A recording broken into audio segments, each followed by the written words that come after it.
Hi, this is Brian Forster, and today we're exploring La Venta Park, which is located in Villahermosa in Mexico. And we're going to be studying the mysterious and fascinating Olmec culture that existed between 1500 BC and supposedly about 400 BC. And I honestly don't think that academics, or at least some of them, don't understand this ancient culture very well, as you will see. Now, Villahermosa is a city of 1 million people, and so in this video it looks like we're in the middle of the jungle, but in fact we're in the middle of a city of approximately, or at least 1 million people. And if it wasn't for this man, most of the artifacts that you're going to see would probably have been destroyed by the petroleum industry that moved into the area early in the last century.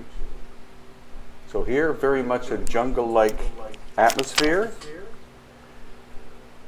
And these are some of the basalt artifacts that are in the La Venta Park. Now this one is supposedly, or is called, the grandmother. But why they're calling it that, I have no idea. It's a human, obviously, but why a grandmother? And then this one called the bearded man. Now that up on top is not the bearded man. That's actually what some ancient alien theorists believe is an astronaut. And here we see the bearded man. Could be. And then these really fascinating natural basalt columns. These were naturally formed and harvested by the Olmec people to build fencing, for one thing, and also tombs.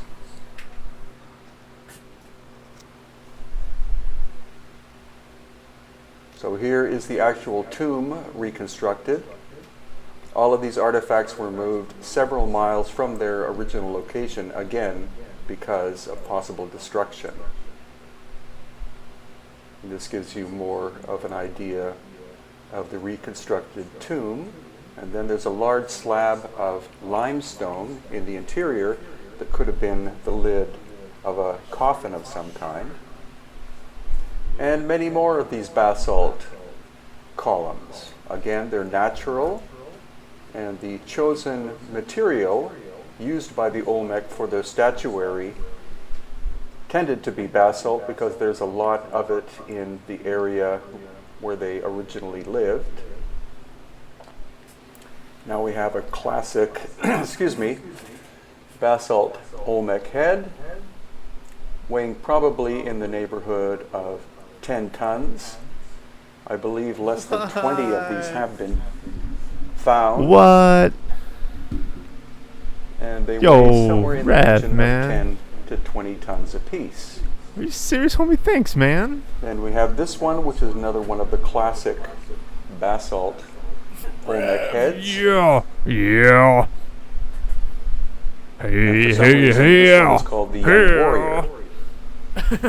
What's up, man? How you doing? Thanks, man. Quite badly, but let me that's fucking pause kind this of video. normal, one would think, being in a tropical location. I'm just gonna talk. Thanks, for man. Thank you so much, dude. Possibly You kidding me? 3,000 What's up, buddy? How you years. doing? And this one is very Fuck crude. yeah, thanks You for the can sub, see all of man. the I swear I still scarring play on the fact GoldenEye. that it's eroded quite badly. So La Venta Park is a beautiful place to experience aspects of the Olmec culture. If you happen to be I'm gonna turn down I gotta do some real volume balancing. I think it's a little better. quadrangular. If I bring that It down, is, but it doesn't really that's describe minus 15 who decibels. this person That should be okay. I might have to do more. Thanks so much, Rav. You kidding me? Thanks, buddy. This is a classic Yeah, one that's that so I kind of you, believe is man. called Mother and Child. Holy shit. Notice the possibility of an elongated head. The Olmec did do cranial deformation, Thanks, buddy. as did the later Maya civilization. A lot. That's really kind of you. And of course, the most classic being the Paracas of the coast of Peru. Is there echoing now? So we don't see any actual megalithic. I'm live. Yeah, buddy. Sorry, dude. I was live Friday. I was away for a couple weeks. Basalt stones such as was away for like 10, 11 days, but now I'm back. possibly harder basalt. Thanks, buddy. And this one is quite It's classic. echoing? Yeah. Okay, let me... It's called the Governor. I'm gonna turn it back up. I'm gonna stop Very similar to speaking in the mic. I'm probably just gonna type. from Egypt. Thanks, man. I want to express my thanks to you, though. Between Alright, the thanks, Olmec man. and the Egyptians, just based on that headdress, kind of pushing it too far. And then this one badly damaged, possibly as the result of the petroleum industry. You can see the face, probably a jaguar human representation. And then here, this is quite an intriguing one. I believe this has faces of owls on it.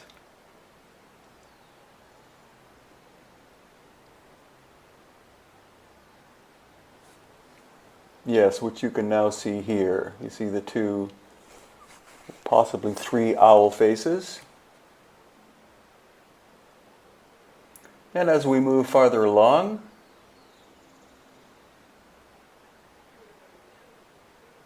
the human-like jaguar, so a transformation symbol of a human jaguar. Again, that's a supposition. And this one is a little more obvious.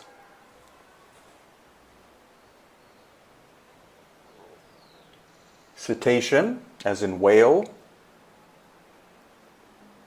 And you can see it does look quite whale-like.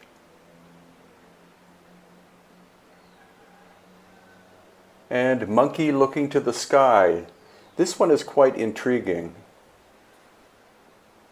because it actually looks like a very modern style of sculpture, and it could be very well be unique in the Olmec culture. It's the only one I've seen of its kind. But again, it looks very contemporary.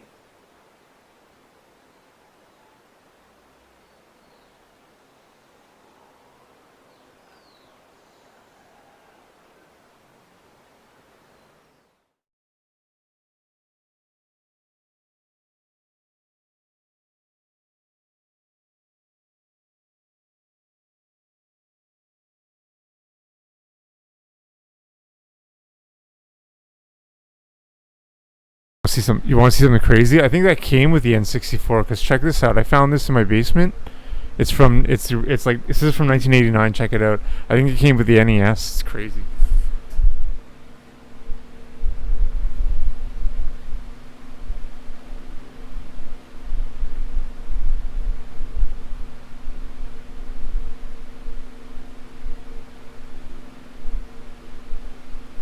That's cool. Yeah. Thanks, buddy. Yeah, it's pretty cool. It's pretty cool. I didn't even. I've never really used them. I use these for marbles. I used to put marbles in here when I was young.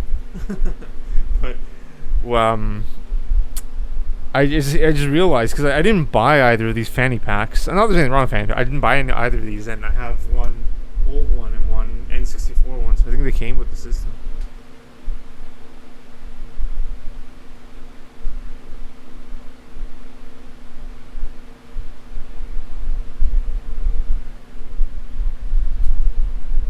I should have autoplay on. I'll turn on autoplay.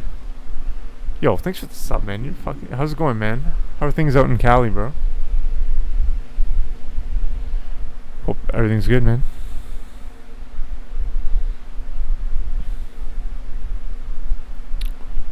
Autoplay on. Hopefully it'll go through. Oh, this is nice. This is nice. Megalithic evidence past Mexico. I guess you can see the title. Alright, I'm gonna mute myself. I'm gonna make a bowl, if you know what I mean, man.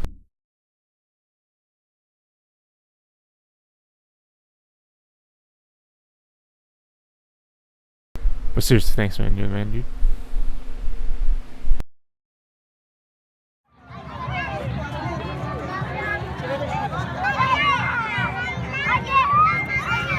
It helps me out now a lot because I'm not employed now, right? Today As we're you going know. to be So I appreciate that, exploring man. ancient Mexico, and we'll see that there are some megalithic elements, very subtle as It's on that compared life to insurance thing. places but like it's gonna take Peru, time to build. Bolivia, or Egypt, but they are present. And of course, the Spanish conquest was devastating to the ancient cultures of the Olmec, the Maya, the Toltec, and the Aztec. But surprisingly, to this very day, there's still ancient ceremonies that are being conducted, such as here at the ancient and huge site of Teotihuacan, located about 2 hours outside of Mexico City. So when we went there on tour, we were actually able to hire a native group to perform ceremonies before we went into Teotihuacan. And there's been a fair bit of reconstruction, and you can see more or less that these monuments were made out of volcanic stone with local ash used as a type of concrete. They would add some lime into the ash, and that would form primitive concrete. And intriguingly, you can see in the middle of the photo at the bottom, there's some very relatively large chunks of stone that seem out of place.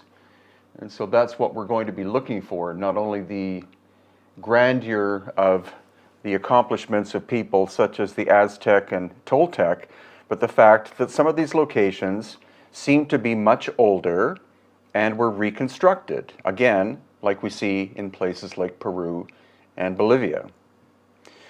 So for example, again, it's quite subtle, but if you look on the left-hand side and the top, you see relatively small rough stone construction with mortar made from the volcanic ash, but the staircase is made of basalt blocks, and they fit together without any kind of cement or mortar whatsoever. So I think that the staircase is original and was discovered by the cultures that we know of, and then they decided to reconstruct, and we'll see more and more examples of that as we go along. So here again, you can see kind of rubble on the right-hand side, but then finely finished blocks of basalt, especially up in here to the left, locking into place. And then the faces that are carved are likely older pieces of stone that were shaped by the later cultures. So again, very subtle compared to what we see in the more classic megalithic sites, but still present. And this is called the Temple of the Moon. And as we progress, we'll see again that parts of the central staircase appear to be older with tight fitting basalt stone. And I think that was found in place, and then the rebuilding happened thousands of years afterwards. So this is what I'm trying to show you. You see the staircase, it has been repaired, but the blocks appear to have been cut, possibly by machines. The cultures of this area did not have any real bronze technology or metals of any kind, and basalt is quite a hard stone, so how this was shaped by them appears to be not the case. They seem to have been inherited. And again, compare the construction of the staircase with the much rougher construction on the right-hand side. The whole area is volcanic stone, so it would be relatively easy for a large group of people to be able to find enough material to build these monuments. But again, I think you have two different levels and periods of construction. And here's another example. This woman is sitting on a basalt block that must weigh at least 2 tons, and it's up on top of the first course of the staircase. And so that's very anomalous in comparison to the other material that we see here. That clearly seems to have been shaped, and I think it's an older aspect of the construction. And this just shows you the sheer grandeur of the Temple of the Sun. So the main monuments at Teotihuacan are the Temple of the Moon, which is down over this way, and then the Temple of the Sun. So it's huge in terms of its size. Supposedly there are tunnels inside of it, which would be quite ancient. But it's not something like the Giza pyramids, where you have an obvious number of major chambers, like the King's Chamber or Queen's Chamber. On the top and the back side of this monument, there is a metal gate that is locked, and there appears to be at least a small tunnel that goes inside. It's not accessible to the public, so it's just one of the little mysteries that we find at Teotihuacan, which is one of the largest ancient monuments in Mexico. The Aztec utilized this complex, but they didn't construct it. It's said that they found it when they were making their way to what would become Mexico City from their ancient homeland called Aztlan, which supposedly was the white land to the north.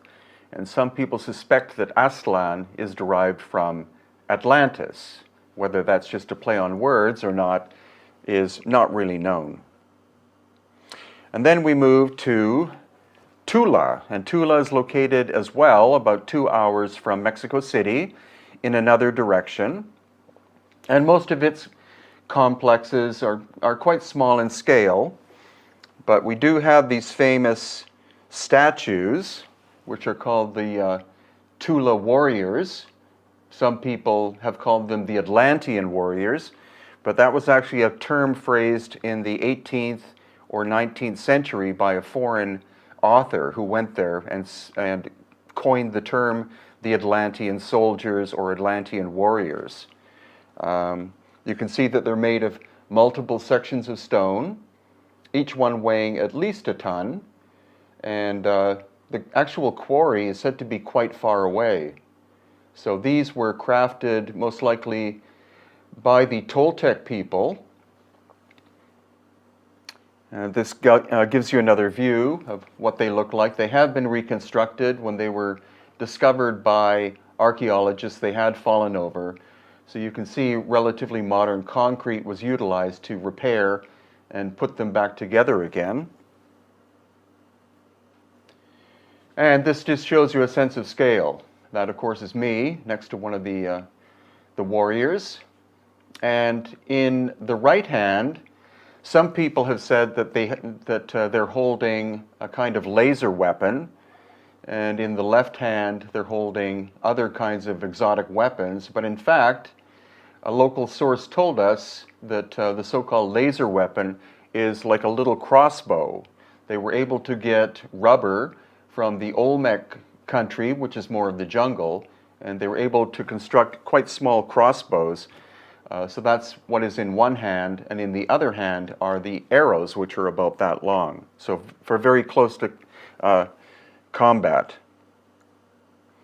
But this is quite intriguing, and this is something that you don't expect to see. This man was selling antiques, going back likely to the Toltec period, and there you can clearly see a humanoid figure with an elongated head.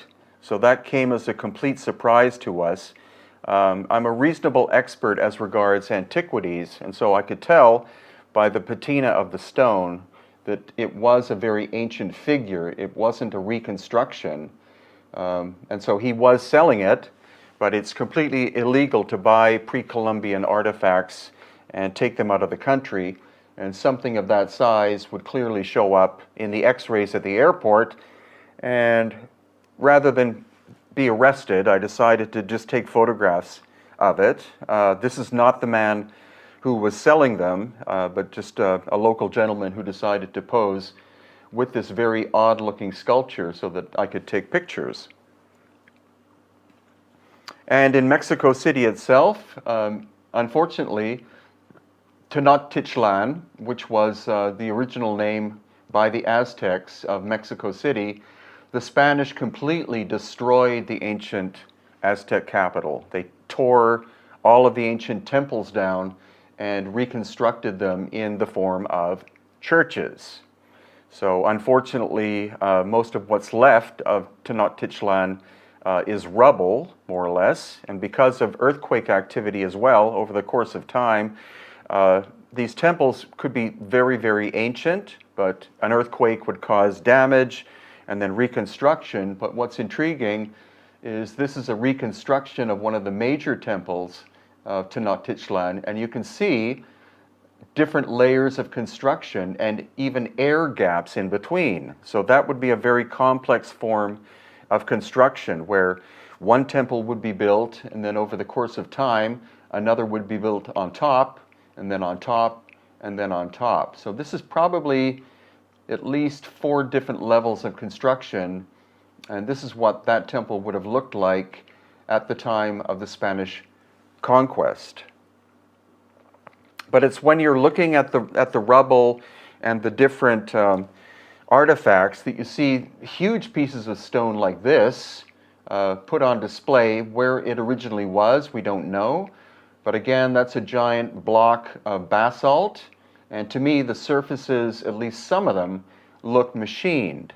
So it's what we call an out-of-place artifact. We don't know where it was originally located. We don't know where the quarry is that it was taken from. And so I think that's something that the Aztec found in this location and then utilized it in the construction. And then with the destruction by the Spanish conquistadors and others that came later, it's quite possible that this was so big and the stone is very hard that they decided, rather than using it or breaking it up into pieces for church construction, it was just left off to the side. But that leaves it to us as an interesting artifact. And then here too, this is Mona, who was on one of our tours, and she's standing next to another rather large piece of stone that was not utilized by the Spanish stonemasons, and so it leaves it as an artifact for us to ponder over. And here we have obsidian artifacts, and obsidian is a volcanic glass. There's a lot of it found in the area, but these are so perfectly symmetrical that it looks like that they had to have been made on lathes of some kind. And the Aztecs, of course, did not have that kind of technology. So I think these, again, are artifacts that were made in the very distant past, were found by cultures like the Aztec, and then utilized as ornaments. These could very well have been used as earrings of some kind or pendants. And the little vase you see in the middle, again, perfect bilateral symmetry. And so that had to have been made on some kind of machine lathe. And that kind of technology, of course, was completely unknown by all of the ancient cultures of Mexico, going from the Aztec all the way back to the oldest established culture, the Olmec people, who were the ones supposedly responsible for the construction of the giant stone heads that they're most famous for. And this is just a close-up of that little vessel. Again, almost perfectly bilaterally symmetrical, and it's put on top of another artifact, which is a little sculpture. So I think the artifact on top is from a much older age, when there was advanced technology in Mexico, and it was found and utilized as an ornament. And these, again, are some other of these artifacts. Again, I think the artifact on the right looks like it's damaged, and that could have happened hundreds, if not thousands of years ago. And then the perfect circular object on the left, which had to have been made on some kind of lathe device. Then you have this giant sculpture of Tlaloc, weighing upwards of possibly 100 tons. It was found outside of Mexico City, lying face down. A huge piece of basalt stone. The circles below the eyes and nose appear to be drill holes, but that's a possibility. And it was moved in the 20th century to Mexico City, and that required a massive flatbed truck with multiple wheels to move it. So how it was created in the first place is unknown, because the ancient people of this area, the ones we know of, only had Stone Age technology. Basalt is about 7 out of 10 in terms of hardness, and so you would require tools harder than that, possibly corundum or even diamond, to be able to efficiently shape it. The hands are broken off and the toes are broken off. So this is one of those intriguing ancient artifacts in Mexico, one of the few that's of a scale like this that we have to observe today. And then when we go to the Jalapa Museum, which is located moving into the Olmec country around the Yucatan part, jungle of Mexico, again, these amazing artifacts, these lower ones here, that are perfectly circular and had to have been done by machines. We were lucky to have an engineer with us from the United States who was retired. He had been a manufacturing engineer all of his life. And when I showed them to him, unfortunately, most people are impressed by giant objects. This is a museum that has a lot of the big stone Olmec heads, and this was in a very small case, but my eye tends to look for anomalies. And so when I saw these, I called David to come over. He looked at them, and I said, David, could these be made by hand? And he said, no, that's impossible. So again, ancient artifacts inherited by the established known cultures, but coming from a very distant time. And this is the side view. Again, you see how thin they are and perfectly symmetrical. Some of them show damage that had to be repaired. So out-of-place artifacts, to be sure.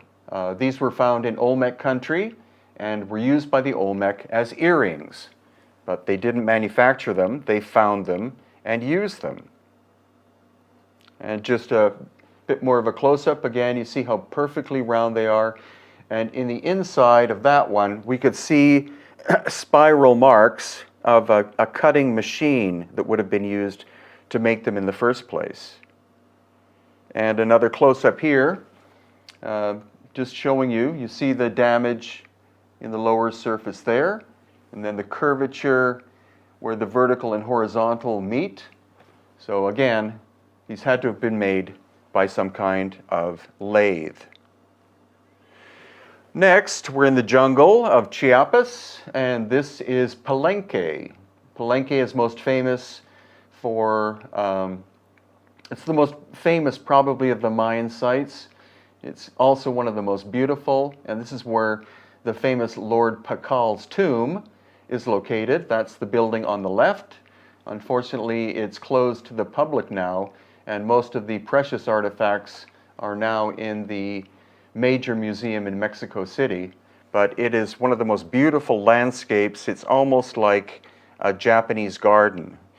Only 10 to 15% of it has ever been excavated, so 85% of Palenque is still in the jungle. And again, this is a very subtle sign of possible lost ancient technology, lost ancient civilization. You see the very kind of rough work here, rough stone with volcanic ash as mortar. And then look at the staircase in the middle. And you see that each one of those is a solid block, and there is no mortar. And also some of them have sunken into the ground. So I think that that staircase is original and then was discovered by the Maya, and they constructed their temple complex around that central staircase. And that is what we find in Peru as well. We see at famous locations like Machu Picchu and in Cusco, megalithic work, which is original, and then the famous Inca culture discovered these monuments, and rather than take the megalithic apart, they clearly respected whoever the ancient builders were and then simply built around that. And I think that's also what we're seeing here at Palenque. So the history of Mexico does not simply go back to the Olmec as a culture. It probably goes back at least another 10,000 years. And here again, you can see some very massive slabs of limestone and a big staircase on the left, tight-fitting stone. The surface carving was probably done by the Maya because most megalithic sites or megalithic aspects do not have artwork whatsoever. You simply have form and function. The classic example of that would be the Great Pyramid in Egypt, where the interior chambers, the Queen's Chamber, the King's Chamber, and the subterranean chamber have no artwork whatsoever. Whereas when we look at dynastic structures, then we see hieroglyphics absolutely everywhere. So rather than the case being that the ancient Egyptians never got around to doing hieroglyphs or ornamentation inside the Great Pyramid, it's clear that they found the Great Pyramid, and I think that's the case here too.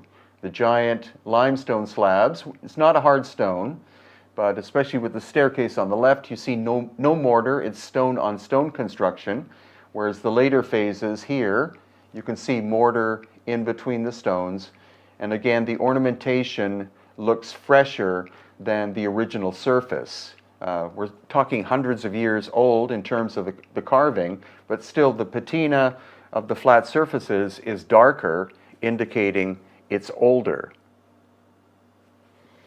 And so in contrast, look at the staircase on the left. It's made of very small, relatively small stones, maybe this big, very roughly hewn, and then mortar is used to fuse the whole thing together, and contrast that to the much larger vertical pieces of stone here that I think were found on location, put back into place, and then carved by the Maya people. And again, look behind this lady. Again, not huge stones, but this first course, you can see the stones fit very tightly together, whereas right in behind it, on the left, you see much rougher work and lots of the mortar used to fuse it together. So I think this level here is older, and the area behind it is later. Again, Mexico is very subtle that way. When you go to Egypt, it's night and day, and the same thing in parts of Peru and other countries. You see construction that's very easy to understand in terms of how it was made, and then other aspects that look technically almost impossible, even for us in the 21st century. And now we're still at Palenque. And if you look above, you see again relatively small stone, rough construction, lots of flame. Cédric, mon ami, comment ça va avec vous? Yeah. All show signs. Je ne sais pas quoi dire. Comment va, Cédric? Ouais. Savez-vous que j'avais vu une chose ici? Je vais te...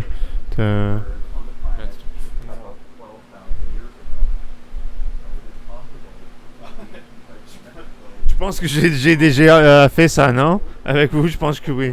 Je pense que la dernière fois que vous avez été ici. Good, nice man, cool buddy.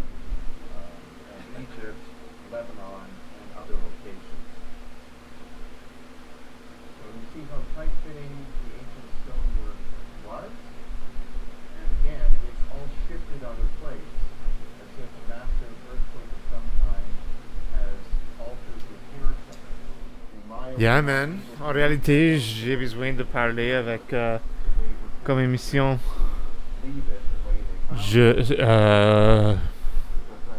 Quoi comme émission? C'est qu'est-ce que nous voyons maintenant? C'est évidence pour sociétés très anciennes au Mexico. Plus anciennes que Aztec, plus anciennes que Olmec, megalithic, grand Pedre. And the older masterwork is below. And here too, this is in Mexico, and this actually is showing you what Mayan construction looks like. So it's not as tight-fitting or megalithic in scale as we see here. Like this is very tight-fitting work, especially that little stone there, formed and fit into place. But this is what classic Maya looks like. There has been modern-day restoration, but you don't see huge pieces of stone incorporated, so this temple is 100% Mayan. There is no megalithic core or megalithic aspect to it, which is good to see, because you want to contrast and compare different locations. And this too, it is possible that these stones are from an older period and were later reconstructed, But again, maybe this is the masterwork of Mayan masons.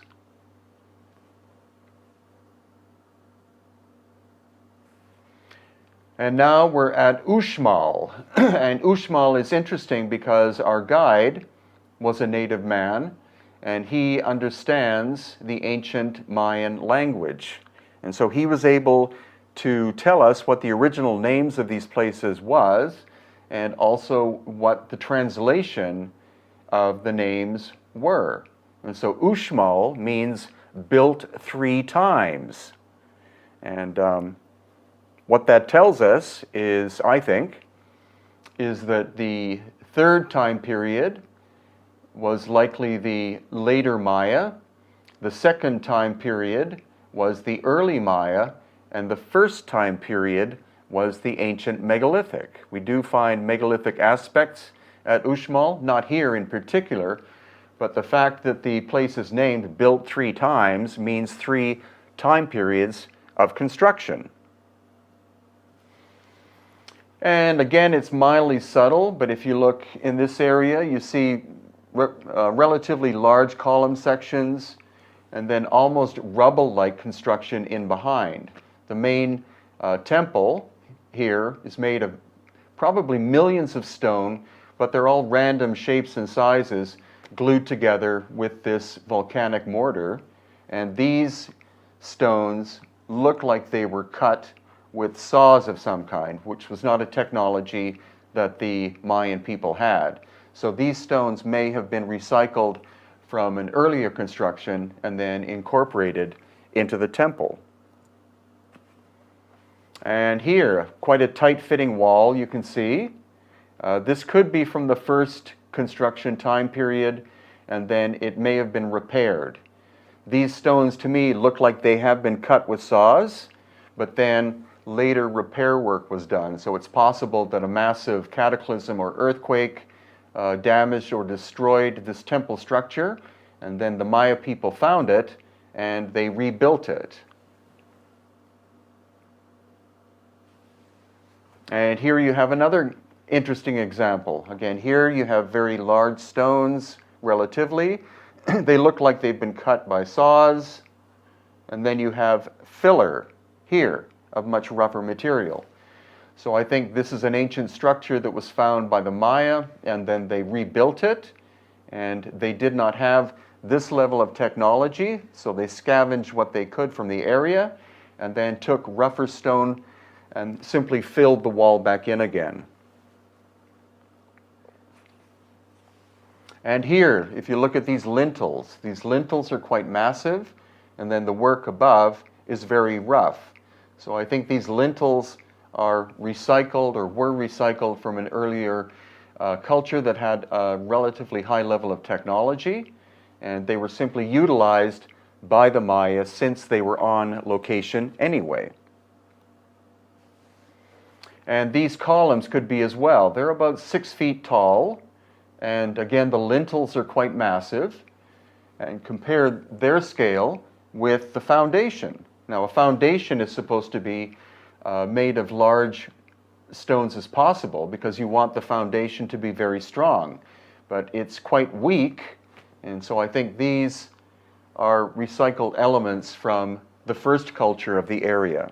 And that's in contrast to what conventional history tells us.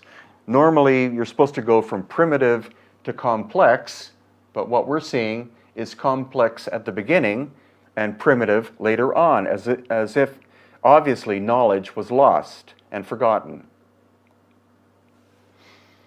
And again, I think this is another example of a much more sophisticated culture being there first, and then cataclysmic damage to the structure, and then rebuilding with filler by the Maya. Because this is Maya construction. Let's contrast this with that at the same location. It's not a case that you would have the best sculptors do this and then students do that. You want a continuous look. And so again, I think this is showing that two cultures were involved. This also is in the Yucatan area. And now we are at Chichen Itza. And at Chichen Itza, again, the internal material is quite rough. The external material is quite fine. Either the external material was found from an older structure, or they decided to make it look really nice on the exterior, but fill it with rubble. And also at Chichen Itza, again, rough construction here on the left and right, and then very large slabs of stone, limestone, for the staircase. So I think the staircase is original, and then the left and right sides are reconstruction. And here again, the same thing. Rubble below, stone slabs put on top to hide the poor workmanship, and then the master workmanship in the central staircase. So this is likely pure Maya construction. The lintel above looks like it's a giant slab of stone, but it's actually not. It's actually modern concrete was used to do the repair. So that's why the sites in Mexico are very complicated and subtle compared to what we see in places like Egypt. Also, the column in the center was repaired using concrete, incorporating a lot of lime. So that's why it takes a pretty good eye to see the difference between what is a megalithic work and what is a Mayan work, and then what is a modern reconstruction of a Mayan work. And now we're at Tulum, which is close to Chichen Itza, and you can see very, very rough construction. All through the Mayan territory, the only building material they basically had was limestone, and then they would grind up the limestone and cook it with heat in order to create powder, and then they would add volcanic ash to create a primitive concrete. It's actually quite amazing that these structures are still standing to this very day, because it's a very damp environment and right next to the ocean. But this is at the same location of Tulum, very rough work. So Tulum is a 100%, as far as I can tell, Mayan construction. And here as well, even rougher work.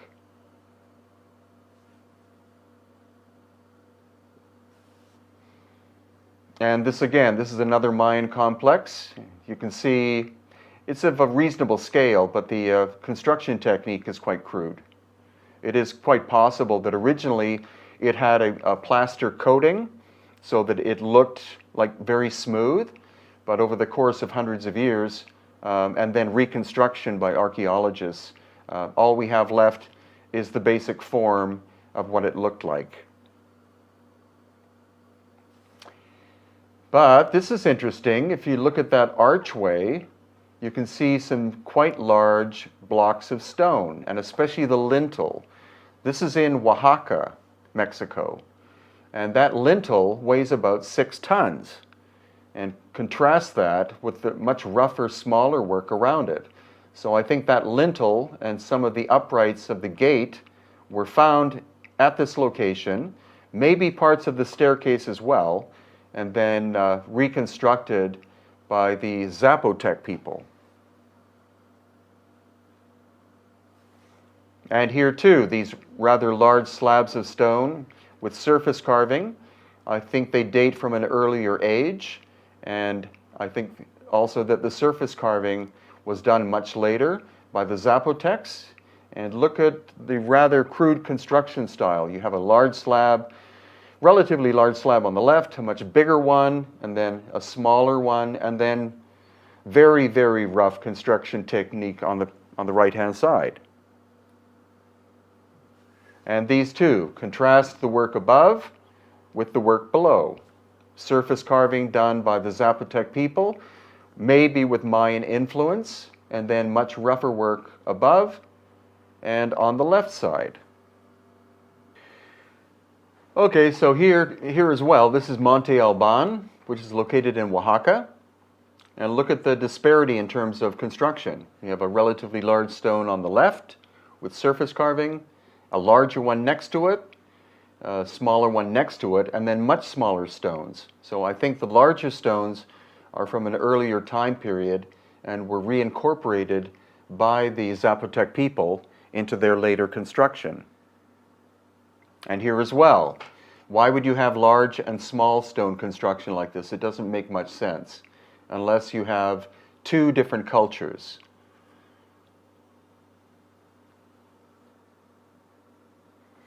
And this is also in the same area. Notice how uniform some of these cut marks are. I think this was done with ancient saws, and saws were not known to the Zapotec people. So I think they were aspects that were found on location and then reincorporated into the later construction by the Zapotec people. So contrast the flat surfaces with the really rough work here. That can't be the work of the same technicians. Yo, dog walker man. What's up, man? And now it gets even more Dog walker obvious. guy, what's up, man? Look at the size of that stone to the What left do of you my do? finger. That's about 6 tons. The one We haven't below started it is yet. We're about still just 1 hanging ton. out, chilling. And this is in the same area of Oaxaca at a site called Mitla. And so if you haven't actually visited Yeah, I the didn't place, stream it's for a while. I difficult. streamed last Again, Friday. it's very I did a difficult workout if stream you simply Friday. look at photographs, Go to say work, in a that's search cool, man. engine, and try to discern what's We have going a on. beautiful But day. since I was physically there, No, I'm I was sorry, able to dude. figure out That that the sucks. 6-ton block is basalt. And again, the hardness of basalt is 7 That's out not of fair. 10. And that requires at least carborundum or diamond technology. And these people, the Zapotecs, didn't know metals whatsoever. If they did, they maybe had some copper implements, and copper cannot cut basalt. And more recycling. These large columns, they're about 8 to 10 feet tall. There are about 20 of them located at Mitla, and clearly they're from an earlier construction phase of a people who had lost ancient high technology. And then here again, we see very much a contrast in style. Look at the lintels. That stone here weighs at least 6 tons and clearly looks like it was cut by machines, and contrast that with the wall in behind, much rougher.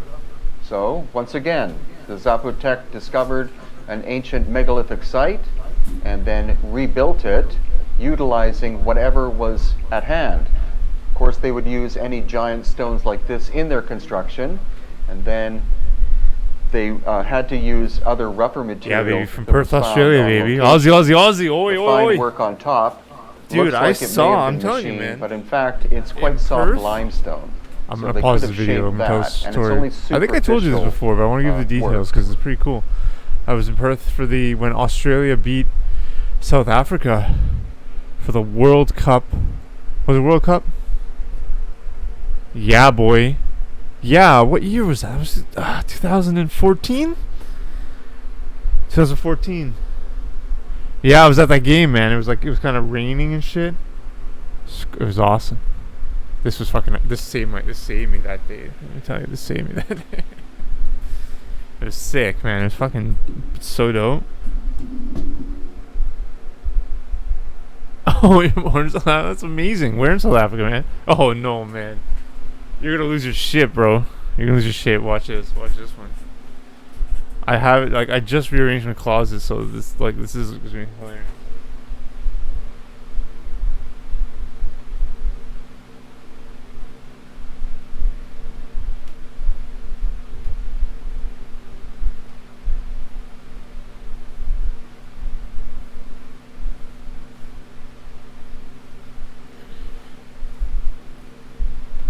Yeah, baby. Fucking go, baby.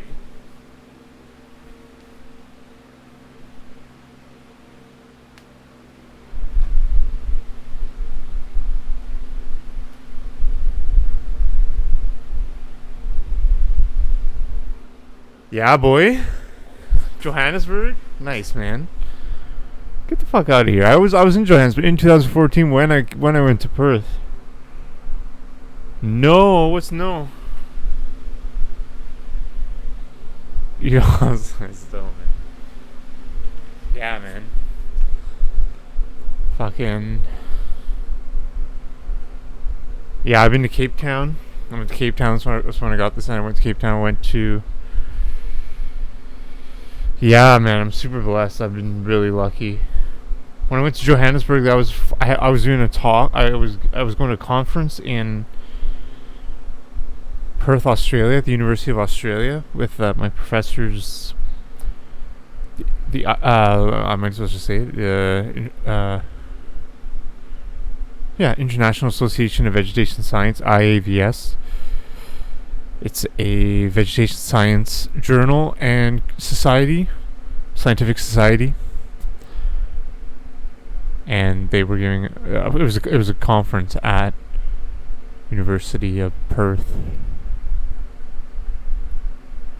or Western Australia, or I think it's University of Western Australia in Perth. Cape Town, dude, Cape Town's so beautiful, man. I went to Robben Island, man. I saw Nelson Mandela's cell that he was in for 27 years. And you could see Cape Town right across, like, fucking miles away on this island in this prison. It's crazy, man. Yeah, Cape Town's beautiful, downtown. That's crazy, man. Alright, I'm gonna take this off, Javi. But still, man, Johannesburg. Do I have any photos of Johannesburg on my computer right now? Dude, I play with fucking baby lions in Johannesburg. You know, fucking like baby fucking lions. I was playing with them like kittens. Like, let me pull this up, man. Like, it was the most fucked experience of my life. It was insane. So this real, no, my man. No way, homie. Let me. What was I gonna do? Check out. The fuck was I gonna do? Oh, I don't want to go on Facebook right now. Do I want to put my Facebook on fucking Twitch to find this one photo? I'm not gonna do that. Anyways, I play with baby lions. It was insane. And here too, you see the lintels are very massive, and then the vertical upright areas very crude. And once again, look at the fine shaping of the basalt blocks below, and then the rougher work in between, and then fine basalt work incorporated to some degree in the upper sections. And even in the church, you see rougher work below, and then the recycling of ancient basalt blocks in the construction of the church. And that's also what we find, of course, in places like Mexico City. There are machine marks on the stones in the construction of the many of the churches and other buildings in Mexico City. And the Spanish conquistadors did not have cutting technology at that level. So it's quite possible that Tenochtitlan, which we know of as Mexico City, was constructed originally thousands of years before the Aztecs discovered it. And more massive blocks like this lintel here. Again, it's about 6 tons in weight. And we found the quarry. It's about 2 miles away. And here again, super tight fitting stonework beyond the capability of the Zapotec people. So this section here and below could be the original, and then rougher work above. And more giant blocks incorporated into much cruder construction here and there. And again, more recycling of stone blocks that were likely cut by saws or other kinds of machines below, and then almost adobe material utilized later above. And again, these stones here do not fit into place in terms of or in relation to the other work that we're looking at. So we're looking again at the recycling of older machined stonework. And for a sense of scale, here's my wife Irene with one of the basalt columns. You can see that it's about 12 feet tall. And the quarry is at least 2 miles away. And me with a 6-ton basalt lintel. Again, contrast the lintel size and shape with the walls underneath it. And in more detail, this is another one. We found about between 10 and 15 of these 6-ton blocks. And here again, the surface facing is a very fine workmanship and is a basalt. And then look at the relative rubble below it.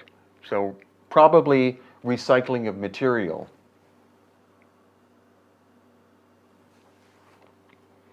And that look at the stone on the left near the bottom. That one is 10 tons.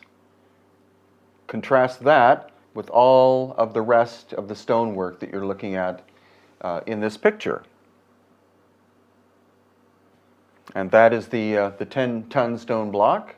Somebody at some point tried to cut a section off and basically gave up. That's something that we also see in other ancient locations where a more recent culture would move in, such as the Inca, and they would try to cut, in some cases, some of the stonework that they found and just basically gave up because they didn't have the technology of the original builders. And here again, we have very fine stonework below and rougher work above. Very inconsistent. And again, this section here, these basalt sections that interlock with each other quite perfectly, and then more or less rubble construction above and below. So this could be an ancient foundation that was found in place and then used because of the immaculate stonework. And more of the big columns here, probably in the nature of 5 to 10 tons apiece. And here, look at the stones on the left-hand side, about halfway up. Probably recycled from a later or from an earlier construction. That gives you a sense of scale. That's me with the 10-ton block. And just another one for reference.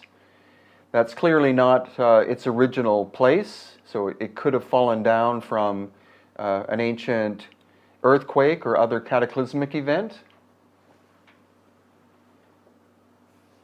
That's the quarry. The quarry is 2 miles from the location, and it's still being worked today.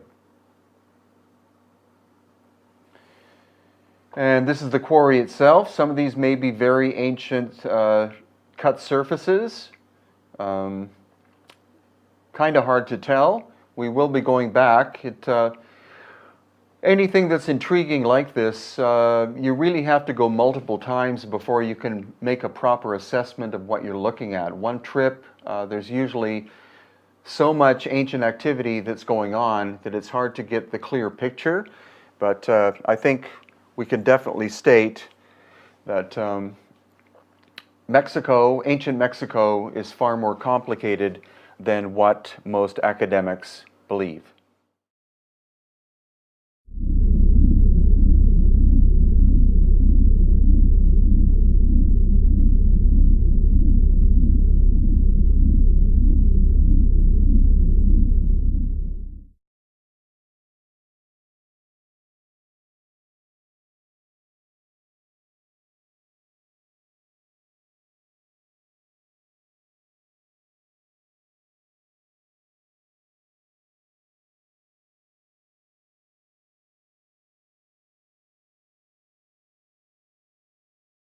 In the 1st century CE, in the Valley of Mexico, the greatest city of the Western Hemisphere began to take shape, Teotihuacan.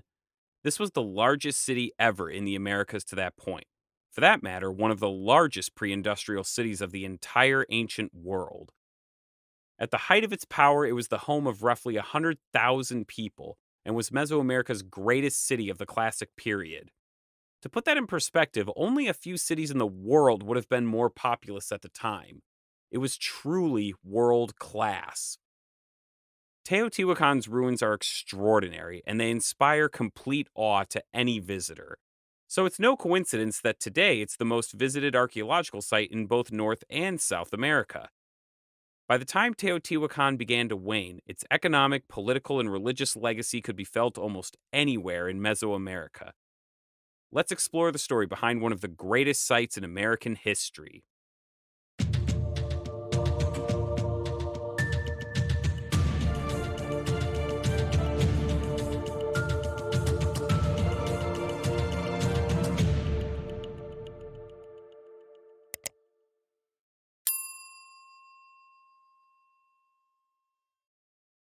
Teotihuacan is nestled in the northeast corner of the Valley of Mexico in the Teotihuacan Valley.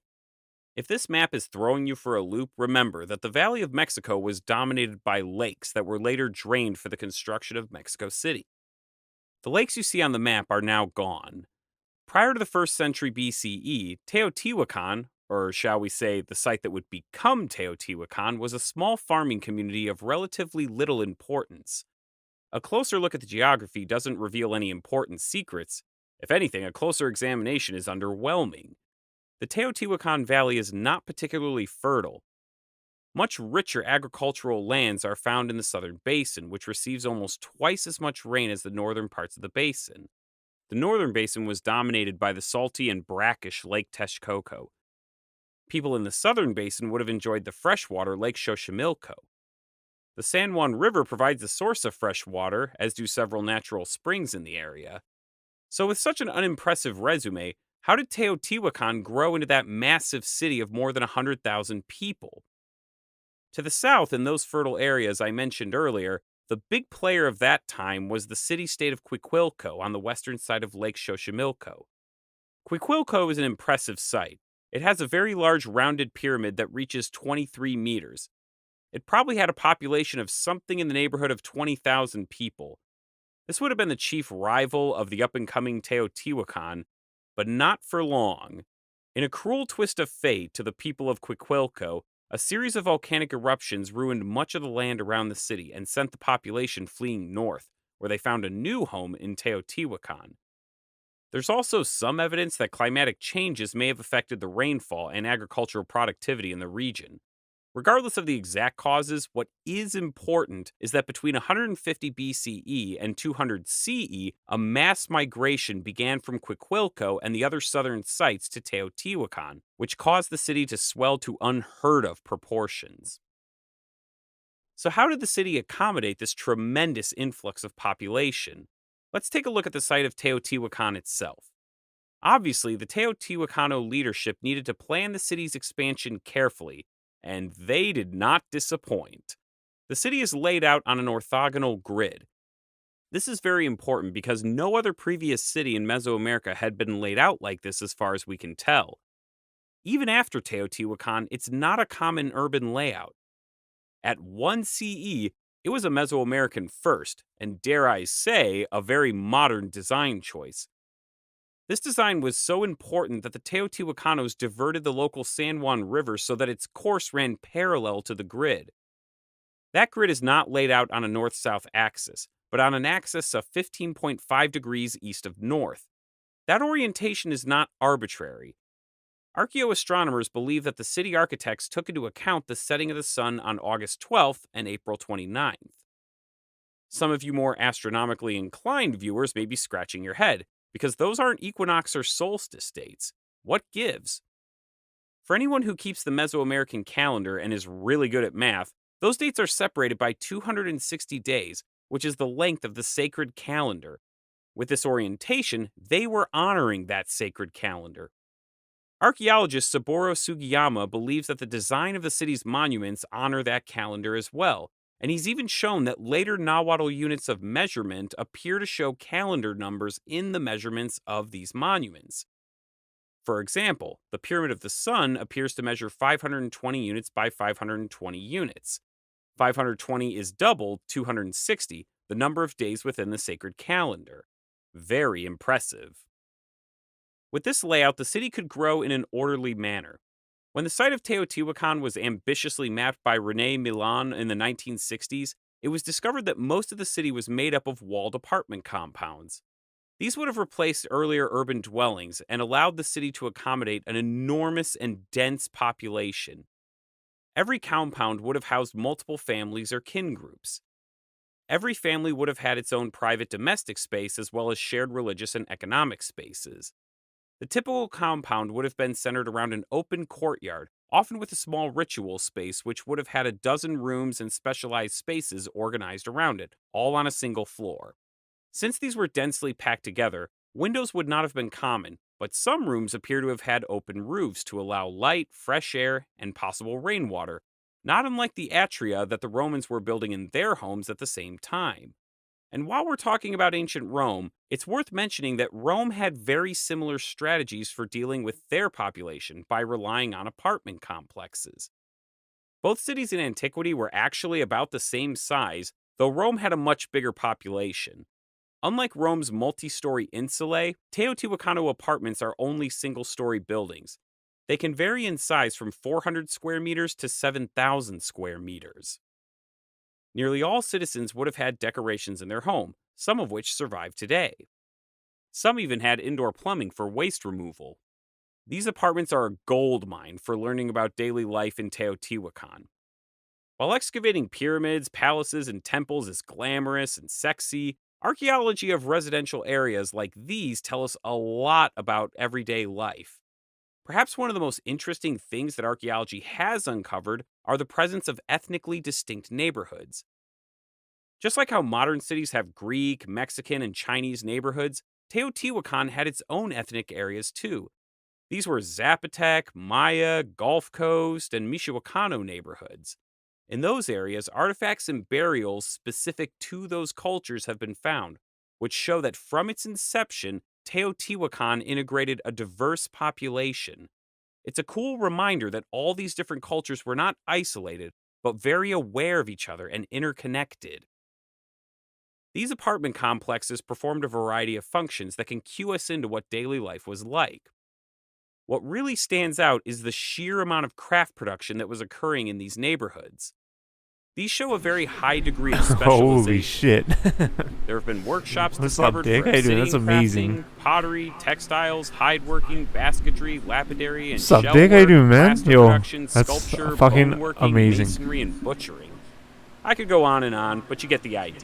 I'm gonna. There's also That's amazing. evidence that I was multiple thinking about crafts were moving up to them practiced in the same soon. households, and that many of these trades Just were for passed bicep on curls via still. apprenticeship.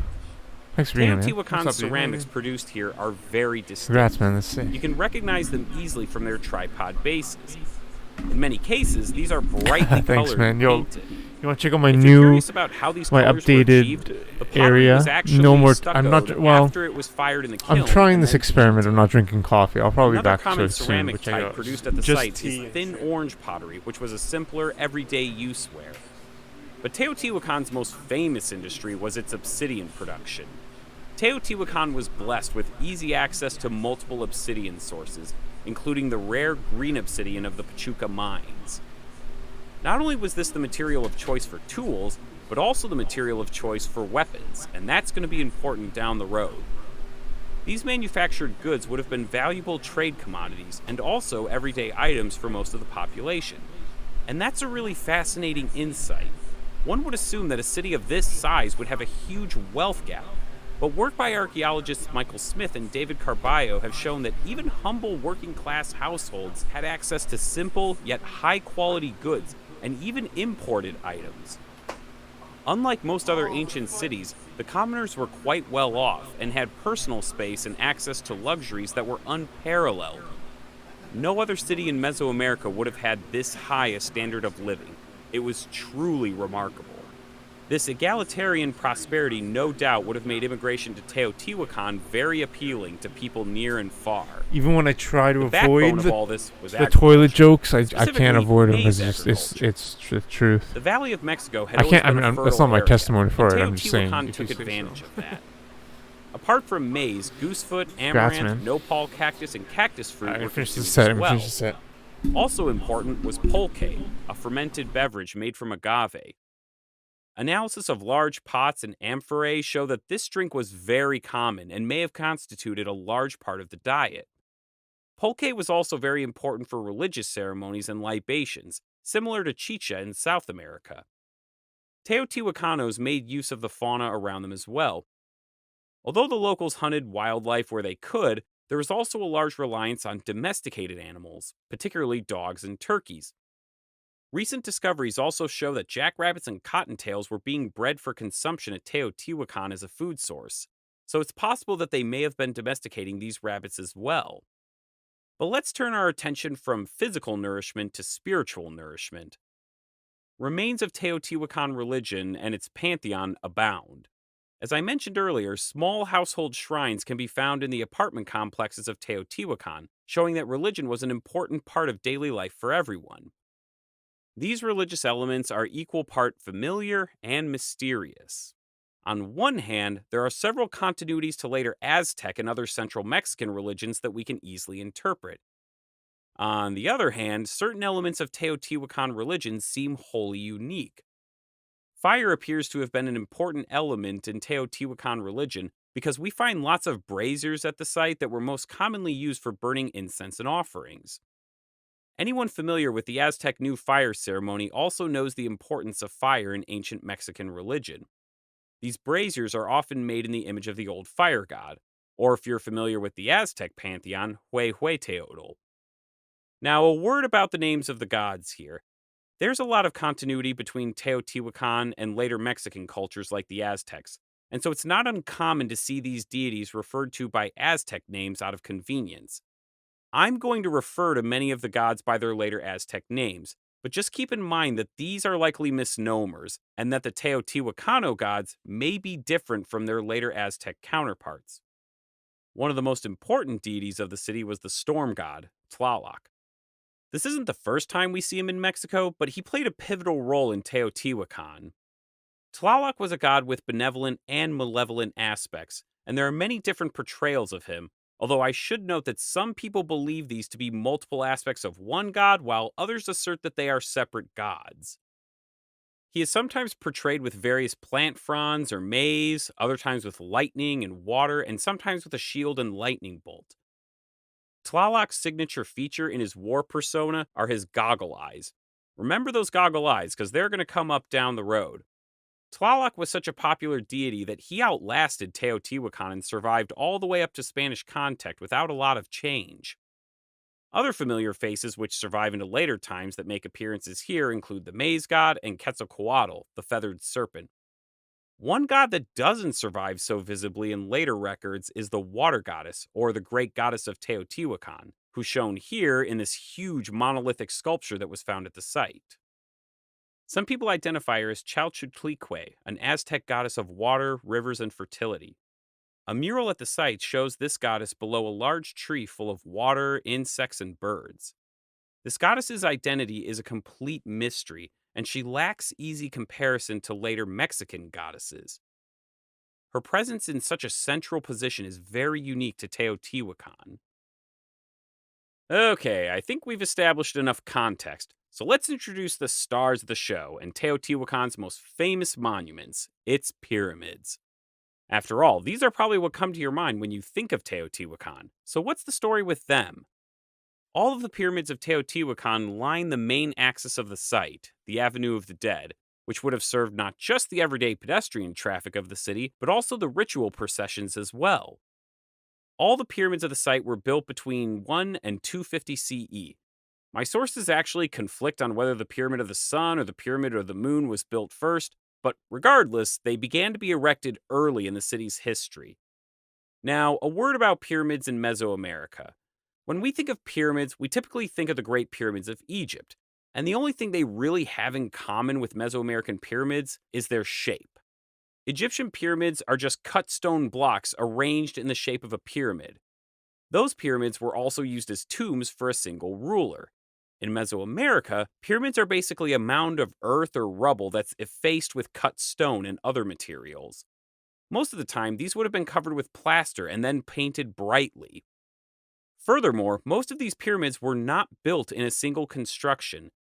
These would have started out much smaller and then got built over and expanded again and again. You can almost think of them like a Russian doll. Mesoamerican pyramids do sometimes serve as burial places, but in almost all cases, they're not built as a tomb for just one person. Mesoamerican pyramids are also topped by a temple, or in some cases, an elite residence. Finally, Mesoamerican pyramids are usually stepped pyramids, often with decorations on the facade of each step. This style is called Talud Tablero, and it's a signature style of Teotihuacan and later Mesoamerican architecture. Talud Tablero architecture is characterized by a sloping talud leading to a tablero layer shown here.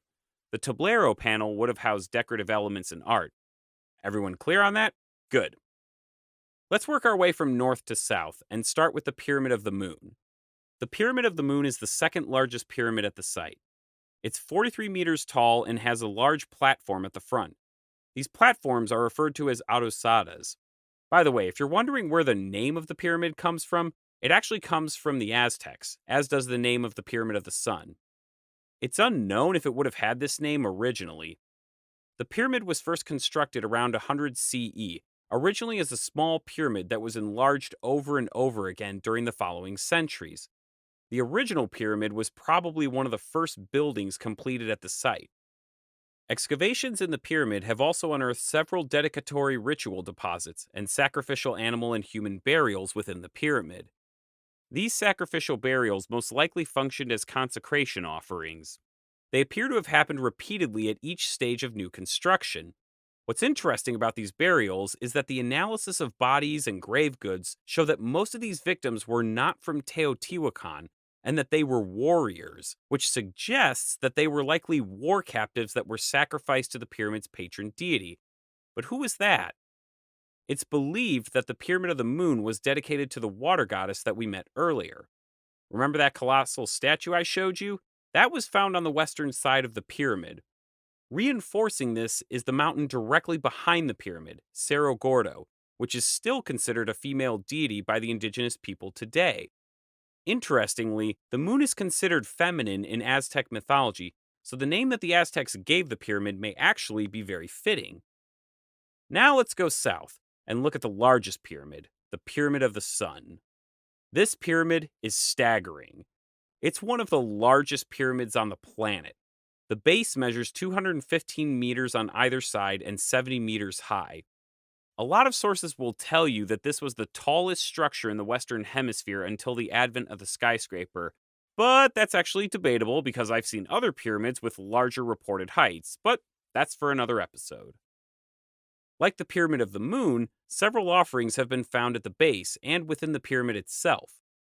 Unlike the other pyramids at the site, the Pyramid of the Sun is unique because it was built in a single construction. The amount of labor needed to do that must have been extraordinary, and it really underscores the enormous population that was living at the site. At the top would have been a temple dedicated to the patron deity. Judging by the offerings found around the pyramid, this was most likely Tlaloc, the storm god, or the old fire god, Huehueteotl. The top of the pyramid was actually botched when it was reconstructed in the early 20th century. Here's a reconstruction that'll give you a better idea. At the front of the pyramid is a large adosada platform which would have likely been used for ceremonies. The discovery of a large brazier decorated with the visage of the old fire god, Huehueteotl, have led many to propose that this pyramid was the site of many fire ceremonies, and most importantly, the new fire ceremony to celebrate the end of the 52-year solar calendar cycle. Although you can't see it on the reconstruction model, the side of the pyramid would have been decorated with panels and relief sculptures, and the pyramid itself would have been flanked on three sides with canals, possibly to recreate a mythological altepetal. But perhaps the most interesting feature is actually beneath the pyramid. In 1971, a passageway below the pyramid was discovered by chance. This passageway was a man-made tunnel that was carved to look like a cave, 6.5 meters below the surface and over 100 meters long. Caves are extremely important in Mesoamerican mythology because they represent not only entrances to the underworld, but also places of creation. In many Mesoamerican mythologies, they are wombs from which gods and ancestors emerge, so the symbolism here is particularly rich. The cave terminates with 4 chambers at the very end. Unfortunately, the cave was looted in antiquity, so it's uncertain what this cave once held. It's been proposed that this may have been where Teotihuacan's kings and rulers were interred, but we'll never know. South of the Pyramid of the Sun is the Ciudadela and the Pyramid of the Feathered Serpent. Of the three pyramids, it's the youngest of the bunch. It was finished in the early 3rd century CE. It is the smallest of all the pyramids, but what it lacks in size, it compensates in decor. The pyramid was built in multiple stages, and what you're seeing in this photo is actually the middle stage that was covered up by the final phases when they built the Arasada platform. The face you're seeing here in the tablero is most commonly identified as the feathered serpent, Quetzalcoatl. You can see the body wrapping around the talud before ending in a rattle. The face next to him is a matter of some debate. Traditionally, scholars have said that this is Tlaloc with his signature goggle eyes, someone wearing his face mask, or even a war serpent. But recently, scholars have begun to suggest that this is the primordial crocodile of Mesoamerican mythology, Cipactli. Personally, and this is strictly my opinion, I prefer the Tlaloc interpretation, especially when you consider that there are 137 warrior burials that have been recovered from excavations within the pyramid, most likely sacrificial offerings dedicated to its construction, so the war imagery certainly fits. But I'm just a YouTuber, and I'm not a professional, so take that with a grain of salt. At the bottom of the tablero panel is another undulating serpent. Note the seashells that are also in the talud, because that aquatic imagery is going to be important soon. You may be wondering, why was such a beautiful pyramid covered up by that Arasada? It's likely that that later construction represents a change in leadership or some type of shift in the city's paradigm. This also would have coincided with the later phases of the Pyramid of the Moon. Now, like the Pyramid of the Sun, the Pyramid of the Feathered Serpent also has a man-made tunnel below it as well. This was only discovered in 2003 after heavy rains opened up a hole in the ground and exposed the tunnel. The construction of this actually predates the pyramid itself. It's much deeper than the tunnel below the Pyramid of the Sun, going down 13 meters. If you're wondering why that is, it's because the Teotihuacanos wanted to hit the water level so that they could recreate the watery underworld within the tunnel. Recall the water imagery on the pyramid that we just discussed. This was very intentionally planned. Like the previous tunnel, it's about 100 meters long and terminates in a multi-chambered area. Unfortunately, it had also been looted at some point in antiquity, but there were still plenty of incredible things inside. In parts of the tunnel, archaeologists found several pyrite chunks that were inserted into the ceiling. Pyrite is a very shiny and metallic rock, and these were most likely used to recreate the stars in the night sky. There was also liquid mercury in there, most likely to simulate the water of the underworld. While there were no tombs discovered in the cave, a huge amount of offerings were found. There's actually too many to go through here, but imported ceramics, jewelry, shells, feline skulls, rubber balls, slate discs, and sculptures, among other things, were recovered. One thing that I do want to call out that I found particularly interesting is this figurine. For those of you that have seen our Olmec episode, the facial features should look familiar, because they're clearly inspired by the Olmec were-jaguar sculptures. It's really cool to see the continuity that's occurring here. The excavations also discovered that the chamber had been sealed off 3 times, the last one occurring roughly at the same time of the completion of the Pyramid of the Feathered Serpent. This suggests that the cave was used for very private rituals, and that the construction of the Ciudadela and the Pyramid of the Feathered Serpent likely replaced it as a more public venue. And speaking of the Ciudadela, let's turn our attention there. The Ciudadela refers to the plaza and the surrounding complex in front of the Pyramid of the Feathered Serpent. Originally, this space would have contained several buildings, among them a sanctuary which was likely used in tandem with the tunnel. This sanctuary and other buildings were removed when the Pyramid of the Feathered Serpent was completed. What this giant space was used for is not entirely certain. Priestly or elite residences have been proposed, but the recent scholarship has theorized that this space was a large public ritual space, designed for tens of thousands of people to participate in public ceremonies. One other thing to note about this space is that it could have also have doubled as a ball court. Teotihuacan is unique in that it lacked a formal ball court for most of its history, and some have suggested that the Ciudadela may have been the site where the ball game was played. All of this incredible construction and design might have you asking, who exactly organized all of this? And that has actually been a very frustrating question for scholars to answer. For many decades, scholars believed that Teotihuacan was ruled by a king, and indeed, many still do, like Saburo Sugiyama. This does make a lot of sense. Teotihuacan is without a doubt a planned city, and kings are dominant in Mesoamerica during the classical period. But there's a problem with this theory that other scholars have pointed out. None of the art at Teotihuacan appears to depict rulers. This is in stark contrast to what we see in the Maya areas during the classic period, where we see monuments to kings and rulers all over the place. Not only that, but there's not a clear single palace in the city, but multiple palatial residences. Even worse, while some elaborate burials have been found, no royal burial has ever been discovered at Teotihuacan. So, if not a king, who was running the show at Teotihuacan? Others theorize a more complex and representative system of government. Linda Manzanilla has proposed that Teotihuacan was divided into quarters, and that each quarter would have produced a leader that would have been part of a ruling council. She points to the collective nature of life in the city and the egalitarian living conditions. Remember all those apartment compounds? People aren't living separately, but instead, they're living in groups. So there's clearly a sophisticated social organization at the very bottom of Teotihuacano's society. Now, regardless of what you think is correct, I do want to point out that Sugiyama and Manzanilla are not upstart archaeologists. Both are highly respected and have decades of research experience at Teotihuacan. And this huge disagreement about the government of Teotihuacan illustrates just how elusive the rulers of Teotihuacan are to us. What is clear about the leadership of Teotihuacan is that the military played a huge role in the projection and maintenance of Teotihuacan's power. Warriors and warfare are a common motif at the site, which allows us to see what these warriors would have looked like. These show warriors dressed in elaborate war dress. The military was also very likely a unifying force over a very diverse population. As is the case with armies, ancient and modern, military service often provides an avenue of social advancement and assimilation, especially for foreign-born immigrants, so this would have been an important tool in integrating the populace. Teotihuacan's military reputation is impressive.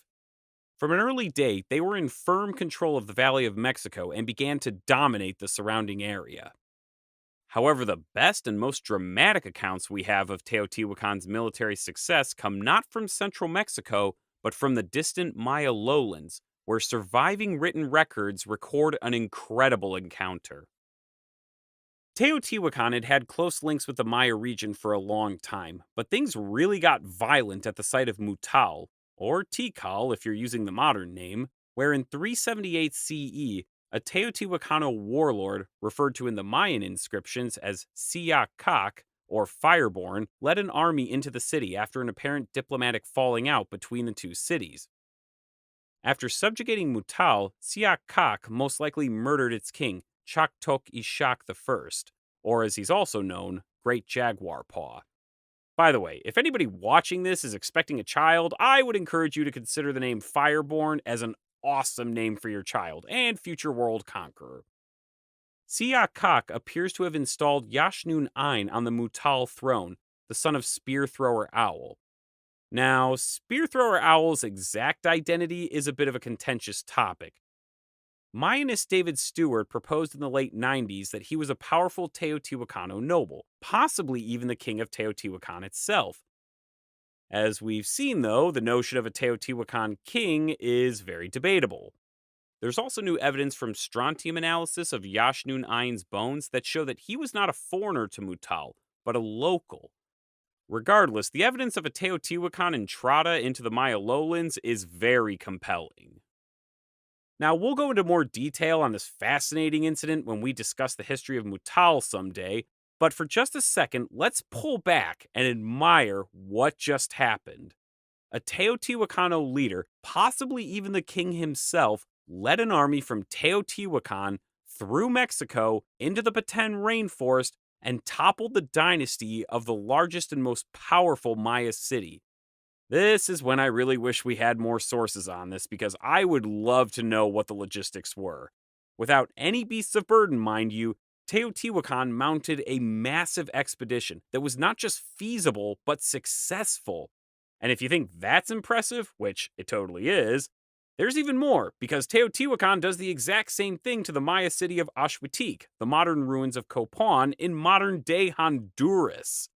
Not even the Aztecs, at the height of their military power, ventured so far away in their conquests.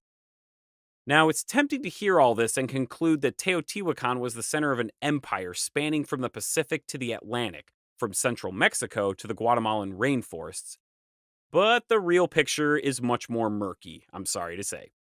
From about 350 CE to 450 CE, Teotihuacan adopted a very heavy-handed foreign policy, where they were able to intervene in the politics of neighboring states to safeguard their interests.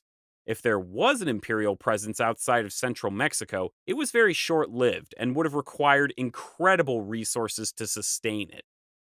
Teotihuacan's foreign relations may have been far more nuanced and indirect as opposed to any kind of direct imperial rule. And honestly, that's fairly typical of major powers that will come and go in central Mexico. Finding information on this was actually not as easy as I would have hoped, but new research is starting to focus on Teotihuacan's interaction with its neighbors, so hopefully we can explore this in greater detail down the road. But just as important as Teotihuacan's military prowess was their economic preeminence. As we saw earlier, with the extremely high levels of craft production across the city, Teotihuacan was an economic juggernaut that managed long-distance trade with distant areas. This helped Teotihuacan's cultural influence spread all over Mesoamerica. You'll recall that Tulud Tablero style I mentioned earlier. That same style begins to pop up all over Mesoamerica and sticks around long after Teotihuacan's demise. Here it is in Chichen Itza centuries later. Teotihuacan-style ceramics can be found all over Mesoamerica. Another diagnostic Teotihuacano item is their green obsidian that came from the nearby Pachuca mines. These can be found as far afield as Maya territory, even in areas that don't show any evidence of Teotihuacan conquest. At the highland site of Caminal Huyu, Teotihuacan art is found in plenty, and their signature Tulud Tablero style was appropriated for multiple structures at the site as early as 200 CE. The citizens of Teotihuacan were not just exporters, but consumers of imported exotic goods as well. Recall those foreign barrios and neighborhoods that we mentioned earlier. Those were most likely housing merchants, traders, and artisans who could get goods from the Maya region, Oaxaca, Michoacan, and the Gulf Coast into Teotihuacan. So what finally slowed down this powerhouse? After a zenith of 100 to 150 years, the city began a gradual decline in about 450 to 500 CE. Small signs of this slow decline can be detected in the fact that luxury goods and burials become steadily more rare. Despite this, the end was not inevitable, and the city was still a force to be reckoned with a massive population. But studies and grave offerings suggest that disparity in wealth was growing. Many scholars have also pointed out that drought, soil erosion, and deforestation likely degraded the environment around the city and impacted its food production. All of this finally culminated in an incredible event around 550 to 650 CE. The monumental structures in the civic ceremonial center were burned, and public artwork was destroyed. The cause of this isn't certain, and many colorful theories abound, such as foreign invasion, internal revolution, and political upheaval. Whatever the cause, it spelled the end of Teotihuacan's heyday and really sped up its decline. Now, Teotihuacan wasn't abandoned at this point, and it still chugged along for a few centuries in a very diminished state, with a population of perhaps 20 to 30,000 people. At this time, its population had dropped drastically, but there were still thousands of people living there. Think of Rome under the emperors, followed by Rome under the popes. Still an important city, but not the seat of a great power. After that 650 CE date, the ceramic style changes, likely as a result of new migrants from the Bajío in the west. In fact, Teotihuacan material culture dries up in the wake of the collapse. This phase is referred to as the Coyotlatelco, and it carries on into the post-classic period. With Teotihuacan in its twilight, other cities like Xochicalco, Cacaxtla, Cholula, and Tula Chico begin to ascend and fill in the power vacuum left by Teotihuacan. Even after its decline, Teotihuacan was still honored. It left a huge influence on subsequent cultures of Mesoamerica. The Aztecs in particular had a special reverence for the city, and it's said that Moctezuma II used to make regular pilgrimages there.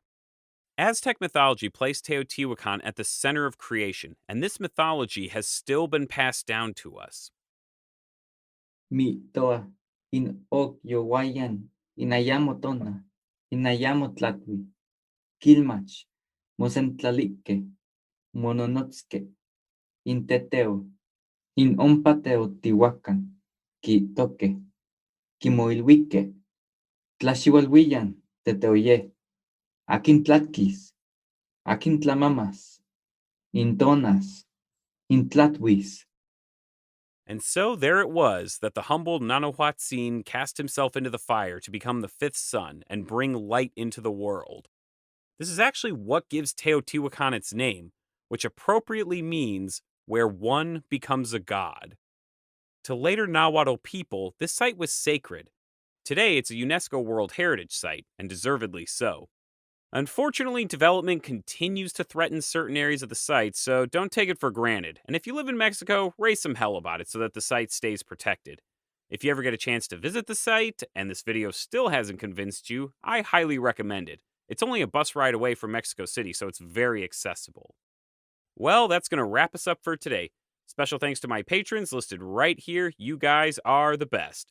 If you would like to join these fine individuals and support the channel, you can do so on Patreon. The link will be in the video description.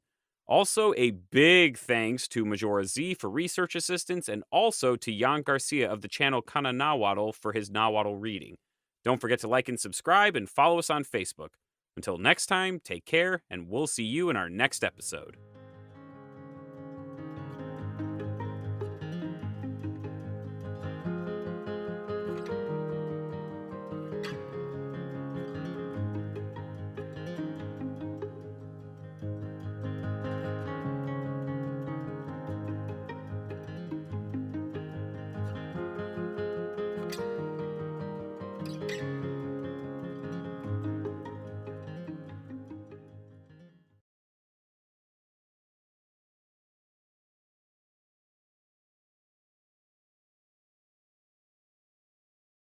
Before we start, this episode was made possible by my patrons who voted and selected this topic.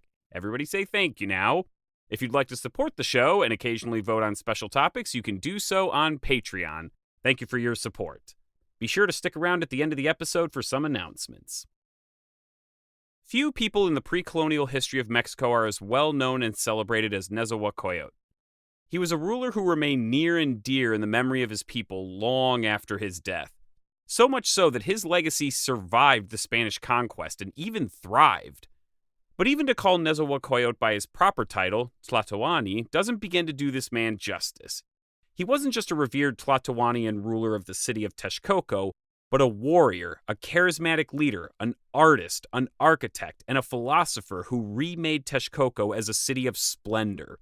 Today, we're going to explore this towering figure of Mexican history. Grab a drink and a snack, it's gonna be a long one.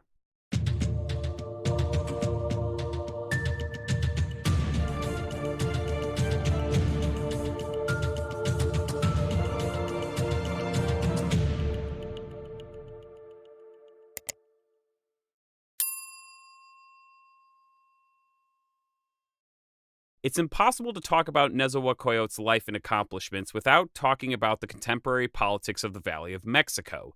In 1400 CE, the valley was under the firm rule of the Tepanec Empire and its wily ruler Tezosomoc. The Tepanecs were somewhat latecomers to the Valley of Mexico, descending from Chichimeca that had migrated from the north into the valley and settled on the western side of the lake around the 13th century. Now, they were not the only Chichimeca group migrating south. The Acolwa also migrated into the valley around this time and settled on the eastern side.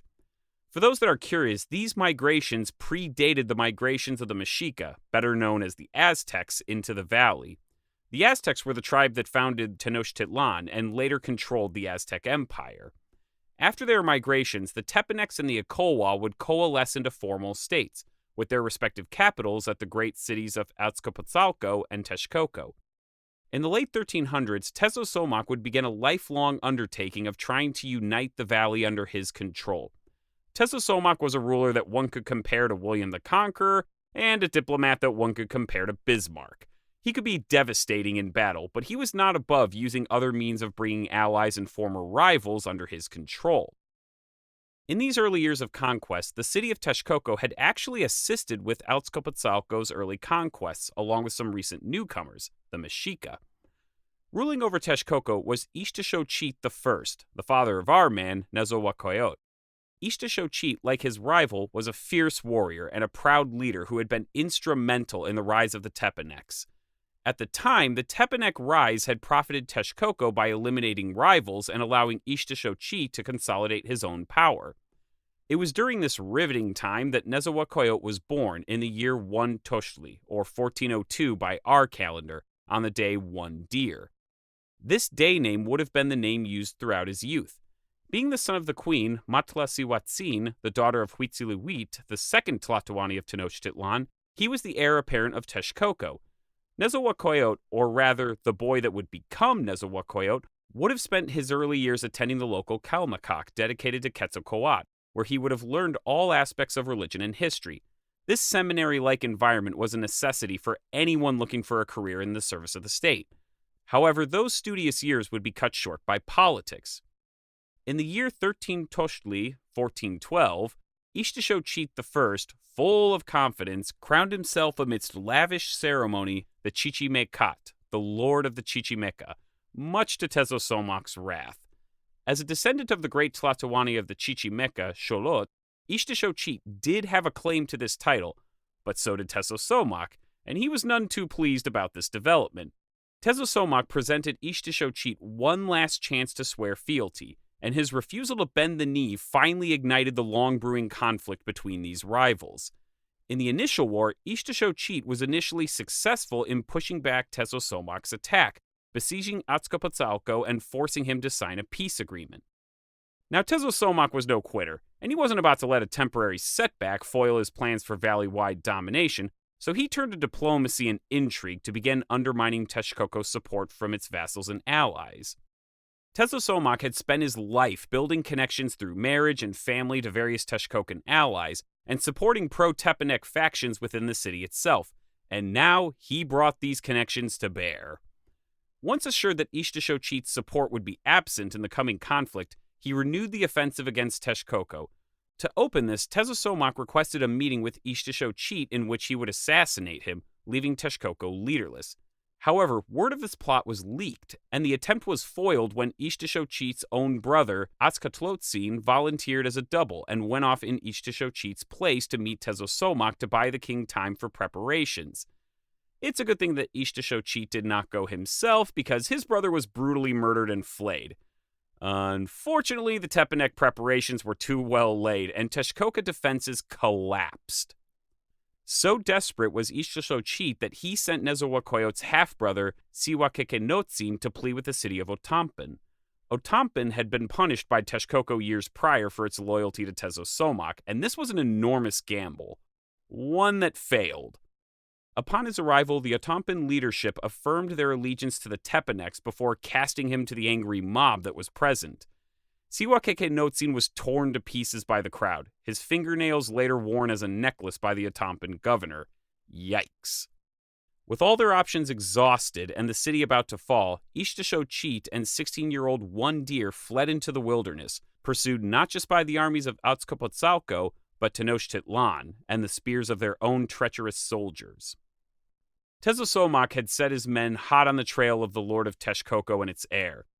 With their enemies closing in, Ixtaczochitl made his greatest sacrifice.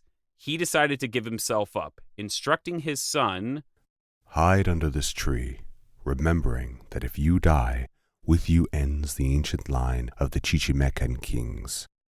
Go later to your relatives at Tlaxcala and Huehuetenco and ask for help from them. Remember that you are a Chichimecat recovering your empire." As his father instructed, he hid under a nearby fallen tree, only to watch his father face his pursuers, die in the ensuing skirmish, and be stripped of his regalia. This event must have been heartbreaking and traumatic for the boy to witness. The war had claimed one of his brothers, his uncle, and finally it had claimed his father while he had powerlessly watched. The next day, soldiers loyal to Ishtashochit arrived and gathered the body and prepared it for an honored burial. At this moment, as his father's body burned upon the pyre, one deer revealed himself and advised the men still loyal to him that they should return to Texcoco and submit to Tezosomoc until the time came to throw off Tepanec rule. As for himself, he would remain in hiding. He was all too aware that Tezosomoc would not suffer the heir of Texcoco to remain alive. In fact, Tezosomoc would have anyone professing public loyalty to the young prince executed for treason.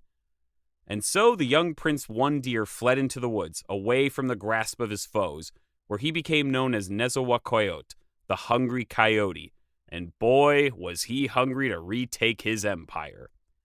These were rough times for the young prince. He eulogized this period later in his life with the poem Incholitztli Cuicat, the Song of Exile. O nen notlacatl, ayawe. O nen non quisaco teotl, ichan, intlaltipac. Ninotolinia, owaya, owaya. In ma on nel non quis, in ma on nel non tlacat. Ah, nikihtoa yese, yewaya. Tlen nais, no wako, tepilwan. At teishko tinemi. Ken wel shon mi mati. Aya, owaya, owaya. Yeya nonewa sin tlaltikpak. Yeya tle inolwil. San itolinia tonewa noyolo tinokniw. In ayashkan, in tlaltikpak yenikan. Owaya, owaya. Ken in nemowa, aya. In tenawak.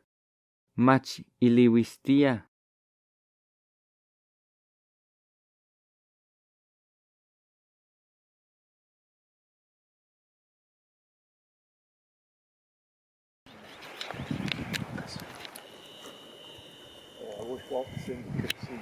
He's going after him. Look at that. Yes.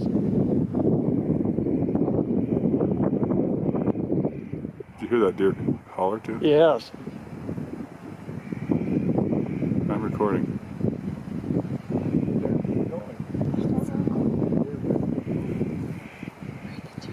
Uh-oh. He's gonna be trapped. He's trapped. This is the coolest thing ever. Yes. Uh-oh, he's trapped. Here it comes.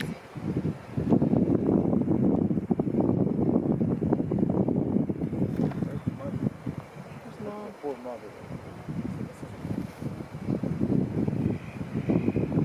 Oh, he's going, isn't he? Yes. He's. Oh my God. There's Mom going. There's Mom.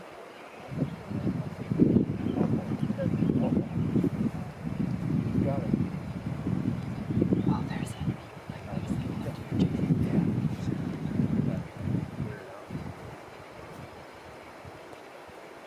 Where's the deer at? He's in the water. It's coming Oh right yeah, he's towards swimming us. this way. I think the thing lost him. He'll find it. Yeah. He's swimming towards us. He's using it. Oh, here he is. There's the Wolverine. Yeah. It's right up there. We're at the side of the mountain there. You see up Yeah, in the middle of baby's in those the two water. trees? Yes. Right, he's right there. He's standing right there. Where'd the Wolverine go now? He's right up He's there. right there, behind the tree. Just face off with Mom. Oh, there he is. See, the mother's going to fight it. Oh, it's just the coolest picture. See, that Wolverine can handle it. Hayden, you seeing this? Where's that deer stuff? Little baby. Little baby swimming towards us. Oh, yeah. Look at that Wolverine doesn't want anything to do with that mom. I want this video.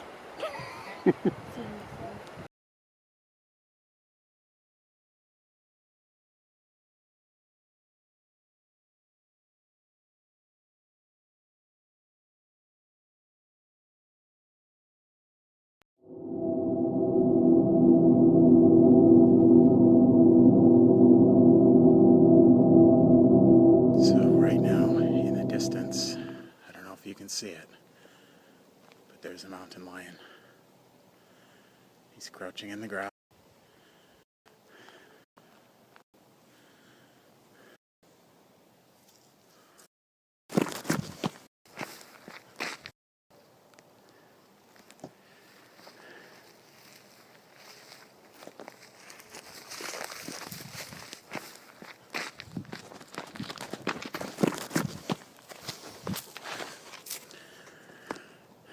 Hey, Mr. Mountain Lion. How are you doing? Nice to see you. Nice to see you. I am much bigger than you. I'm way bigger than you. Go!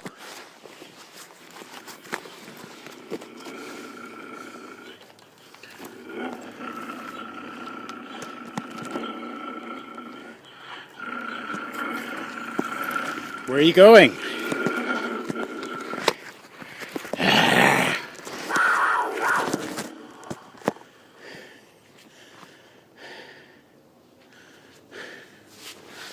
Yeah?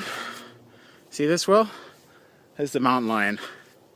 There's a mountain lion right here. And he's just staring me down. Okay. This cat is coming back at me.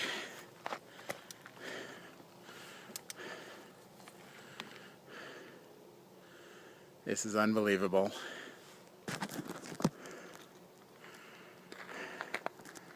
There's a mountain lion right here.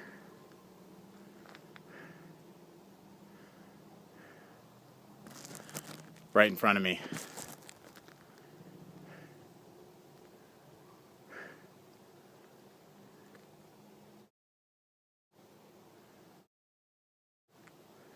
Stay back.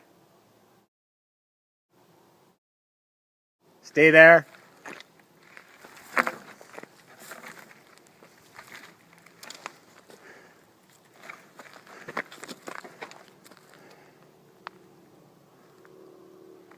I'm not afraid of you.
No, we're no good. No good. Pausing workout.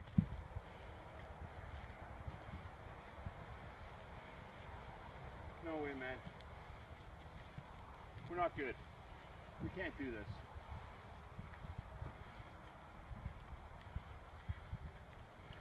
You have to let us go today. For the buffalo. You have to let us go. Hey, back. Stay. That's it. That's as far as you're going. Stop. Stop. Right now. Stop.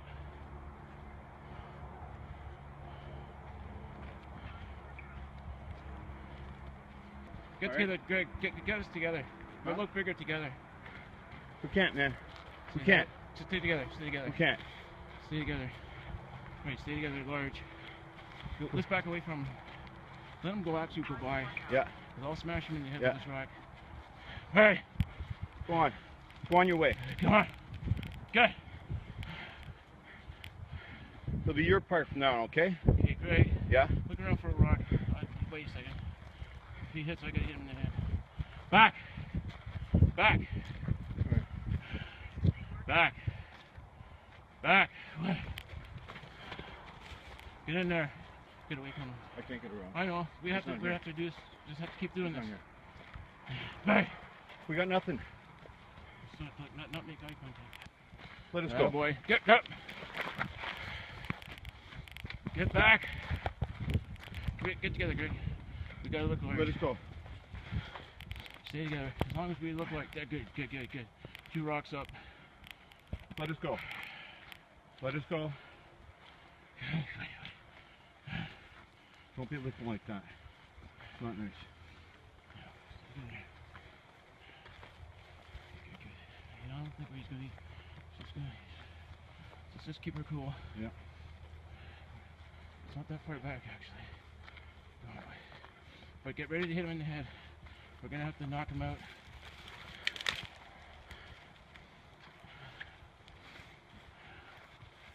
Look me. Jesus. Atta boy. Show us how you do it. Good boy. Good boy. Atta boy.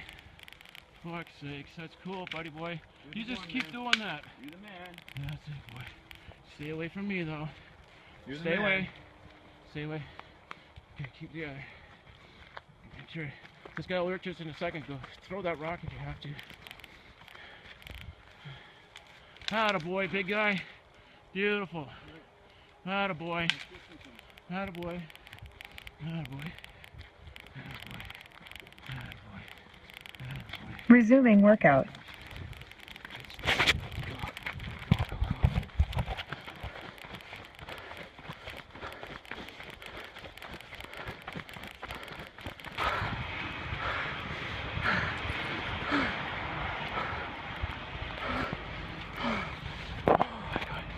Oh my God.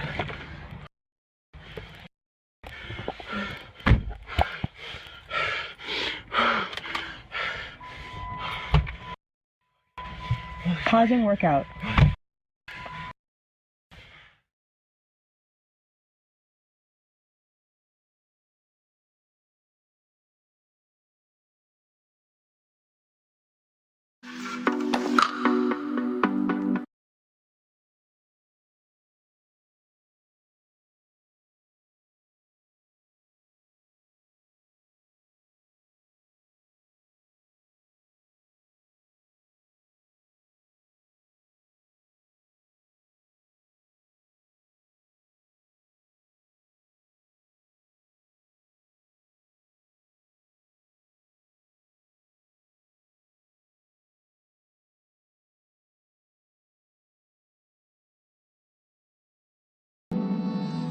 It had a Pink Panther feel to it. A Black Panther sneaking up on a guy ready to pounce when all of a sudden, instead of mauling the man smothered the panther with kisses. No wonder this went viral. Eduardo Sirio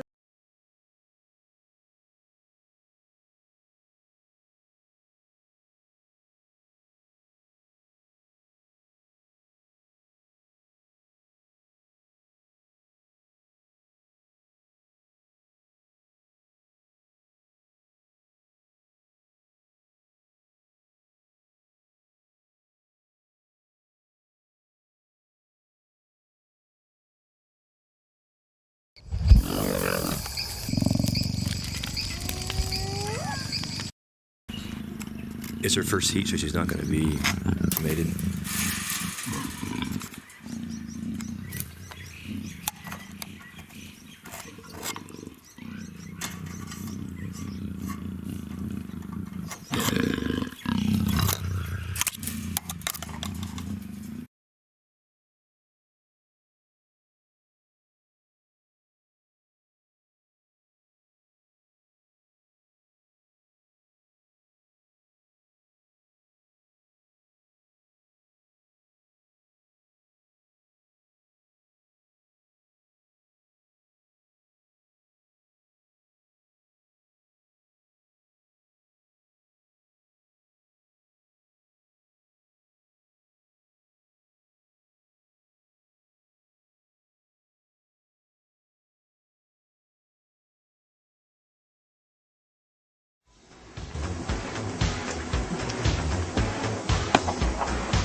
If you have sunglasses, sometimes you can see them a little better. It shades them for whatever reason.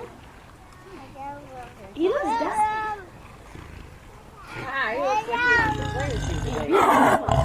Hi, Meg. Why don't you come up here? I know. So, You want to go talk back there? So Magda and I actually have a love-hate relationship. And this is how I love her. It all started about 3 years ago when I came to give Serena some meat. Back on your seat. And Magda actually thought I was taking the meat away. And for whatever reason, she remembered that. Meg, why? 9. With sunglasses, sometimes you can see them a little better. It shades them for whatever reason. He looks dusty.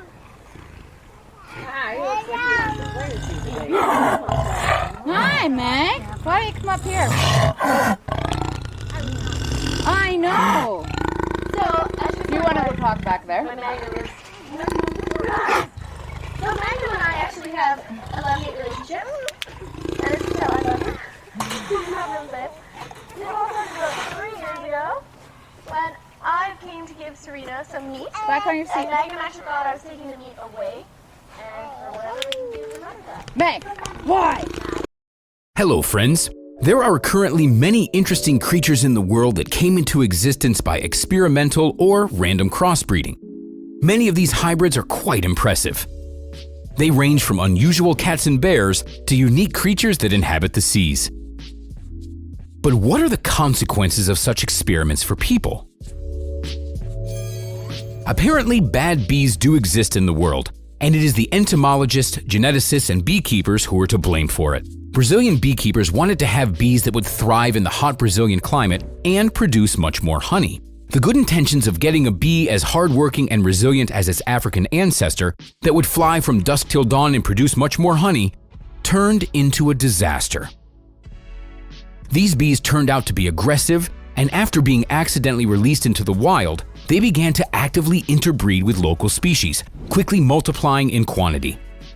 Thus, the Africanized bees became a real killer bee. From 1969 to present day, more than 200 people and countless thousands of livestock have died from the bites in Brazil.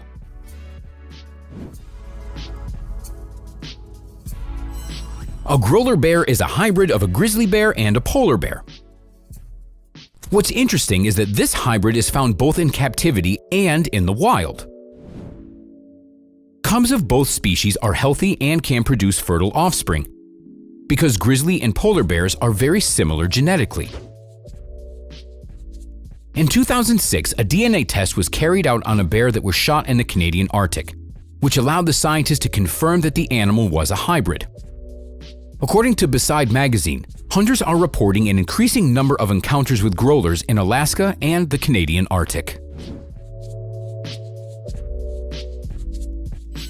A wolf dog is a hybrid of a wolf and a large domestic dog, hence its name. The average height of an adult animal is about 67 centimeters, and its weight reaches 45 kilograms. Both wolf dog adults and their puppies look more like wolves and have highly developed muscles as well as thick and fluffy coats. There have been many experiments on crossbreeding between wolves and different breeds of dogs, but not all of them were successful.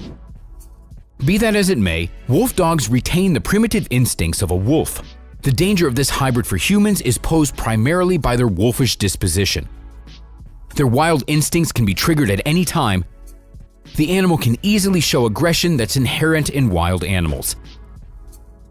Therefore, in some countries, such as Finland, wolf dogs are prohibited. This animal is born when a male lion mates with a female tiger. The liger is a hybrid, listed in the Book of Records as the largest cat on Earth. When a liger stretches out or stands on its hind legs, its height reaches about 4 meters and its weight exceeds 300 kilograms. The liger looks like a giant lion with light stripes, like that of a tiger. Unlike lions, ligers can and love to swim. Female ligers, or ligresses, can produce offspring, which is unusual for feline hybrids. But male ligers are sterile. Legend has it that there are ligers living in the wild, but that isn't so. Ligers don't get born in the wild mainly because their parents have different habitats.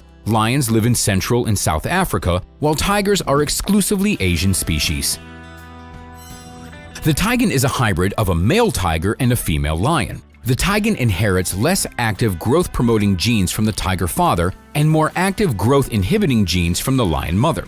Therefore, unlike the liger, the taigen cub grows to be a very modest size, which doesn't exceed the size of its parents. Male taigens are always sterile, while females are not. Expert zoologists argue that the taigen may well survive in the wild, unlike the liger.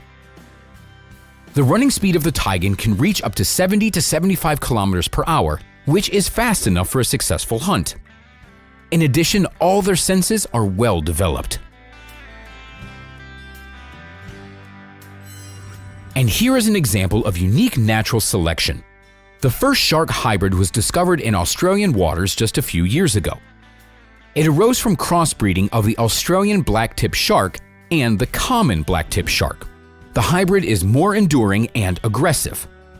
Black-tip sharks usually give birth to live pups and actively choose partners, which, as scientists have found, may sometimes be of different species.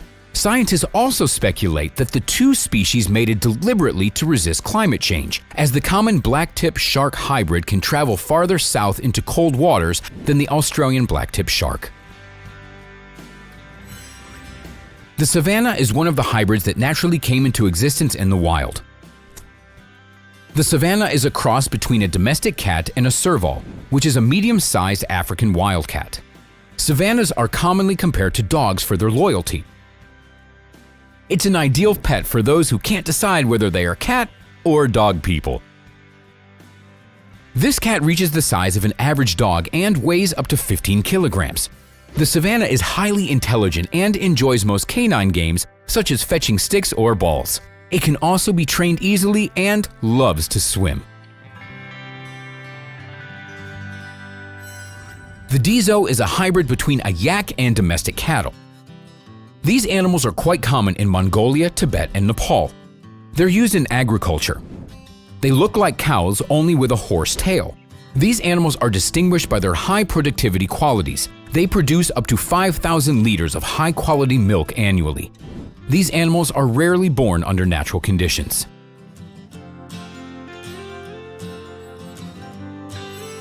The Kama is a hybrid between a llama and a dromedary camel that has been produced via artificial insemination.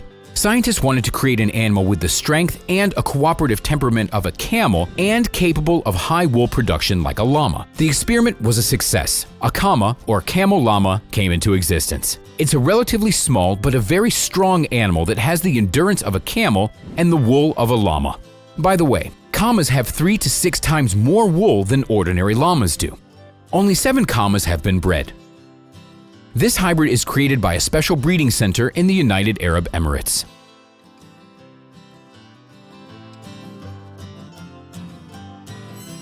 The Beefalo is a hybrid of domestic cattle and a wild American bison.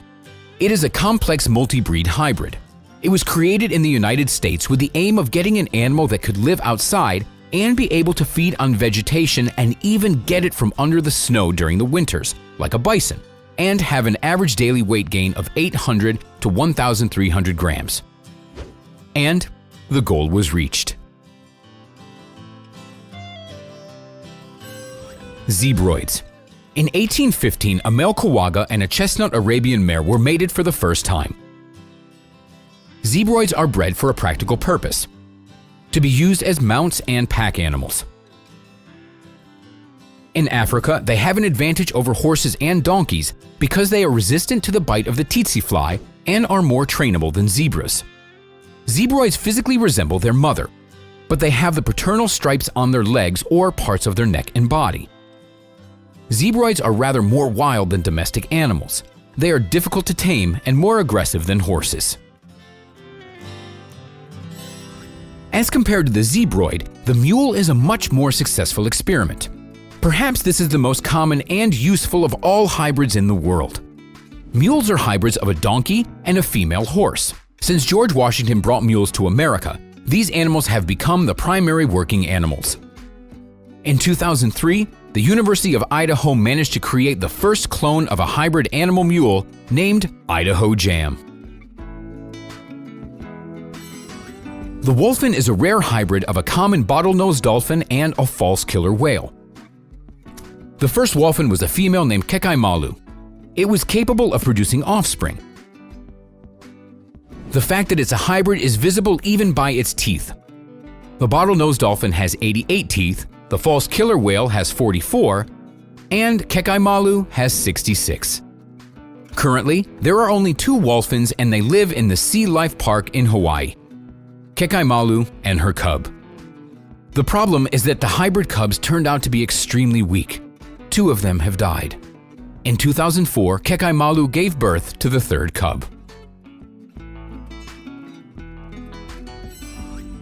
A Jaglion is the offspring between a male jaguar and a female lion. The Jaglion has the strong physique of a jaguar. The color of its coat has features from both types. Its color is the same as a lion's, but it has brown spots like a jaguar. And that's it for today, friends. Which of the hybrids did you like the most? Let us know in the comments.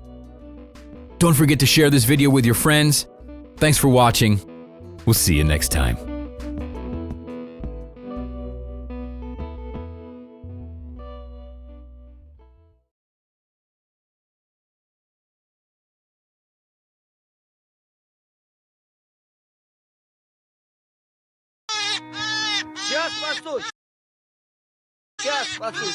There's no rescue service in the animal world. If a creature gets into trouble, then it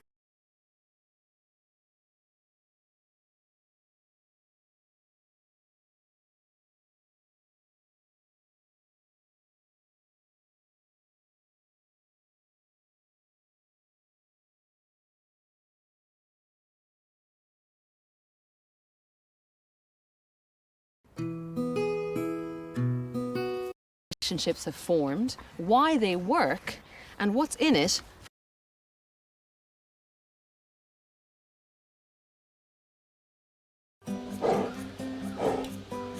We're one big bear family.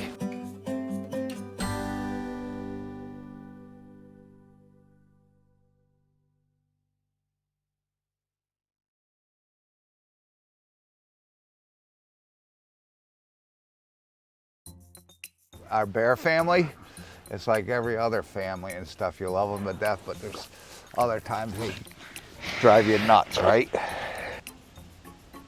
Jim and Susan run a center for orphaned wildlife in Otisville, New York.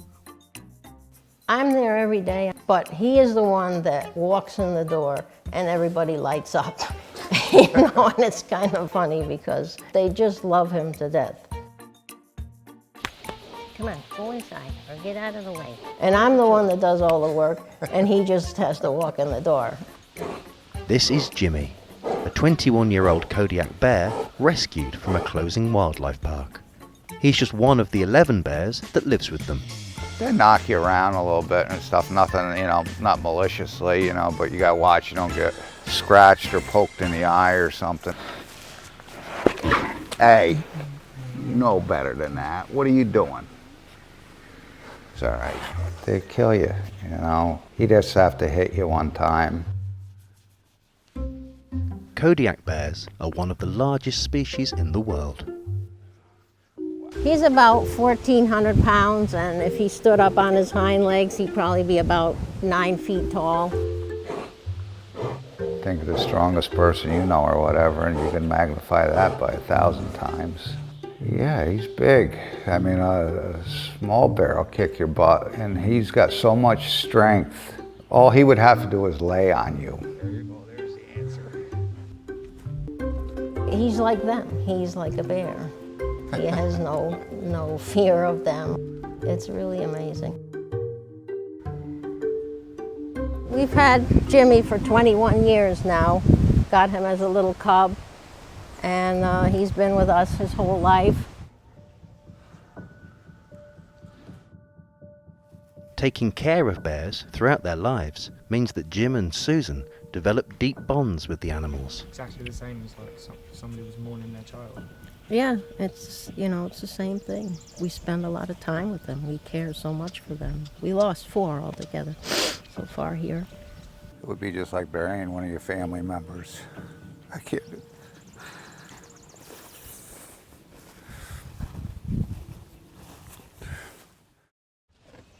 Back at the center, it's lunchtime.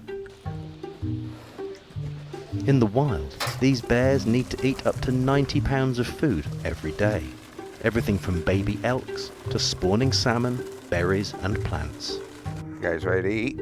And here, the bears enjoy a daily diet of meat, grains, breads, fruit and veg, with the occasional marshmallow treat. These bears, once in a while, they're always looking for food. They really don't want for anything other than attention. One of the other bears at the center is Jenny. When the bears are little and they're with their mother, after they drink their milk, they suckle on her for a time and they make this little noise that you hear. She just never grew up.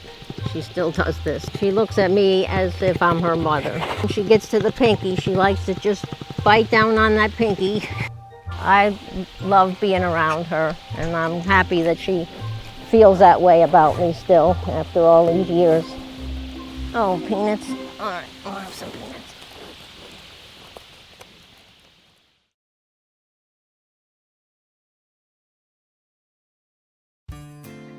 It's all a wonderful thing to watch them grow up and to have them from very little and to make an impression on them. They're like your children. That's how much you love them. And they give a lot back to you too, you know, they love you just as much. Sometimes you take it for granted, but it is a special relationship. Yeah, the bears are everything to me. I would do anything for them. I spend all day with them every day. This is our life. We're one big bear family.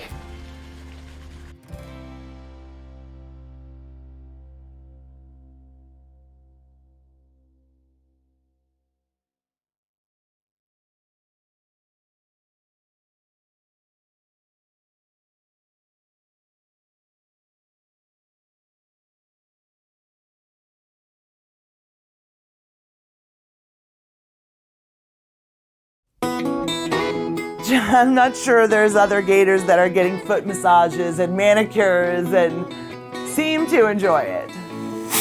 Hey!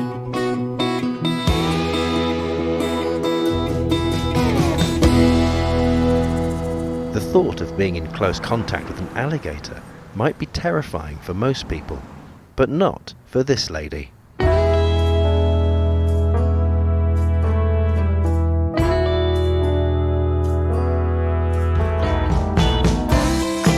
I'm Angela, and These guys are our kids. We love them, and we do anything for them. Get out, man.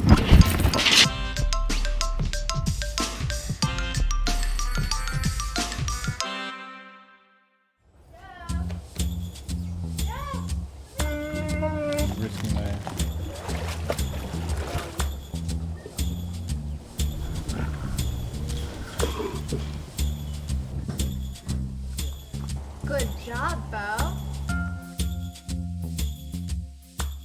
This is Lisa Marie.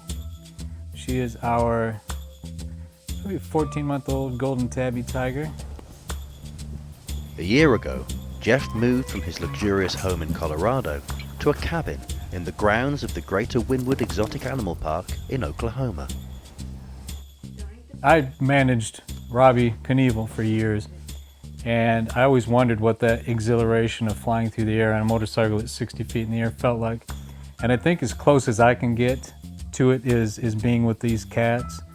It's, you know, it's almost like a spiritual moment for me when a big lion is licking your face, or, you know, and you know you're on that cusp of living and dying. Oh yeah, it's lovely. Having managed a family of prolific stuntmen, he and his fiancée Lauren now look after over 200 wild cats. I ask myself every day why I would give up the life that I had. I mean, it was a very comfortable life. And it's not that I couldn't go back to it, but I wasn't satisfied. You know, I had a beautiful house in Colorado, big swimming pool inside, but I would sit there and stare at, you know, at the yard keepers, the lawn keepers, and miss the interaction with the animals. There you go. There you go. Unlike most people, Jeff's family has a history of taking care of big cats. What can I get you? What can I serve you? Huh? What can I serve you, pretty girl? It started with my grandfather. He trained cats for Ringling Brothers and Barnum Baileys in the 40s. So my family's always been in it. And having that experience, Jeff is well aware of the dangers these animals pose. See, so when they're this size and you raise them, you know, you just don't ever expect them to turn on you. That's a very rare liger. There's only 20 of them in the world and they were all born here. He's got a baby, pretty face. He's got He's a so cute pretty. face.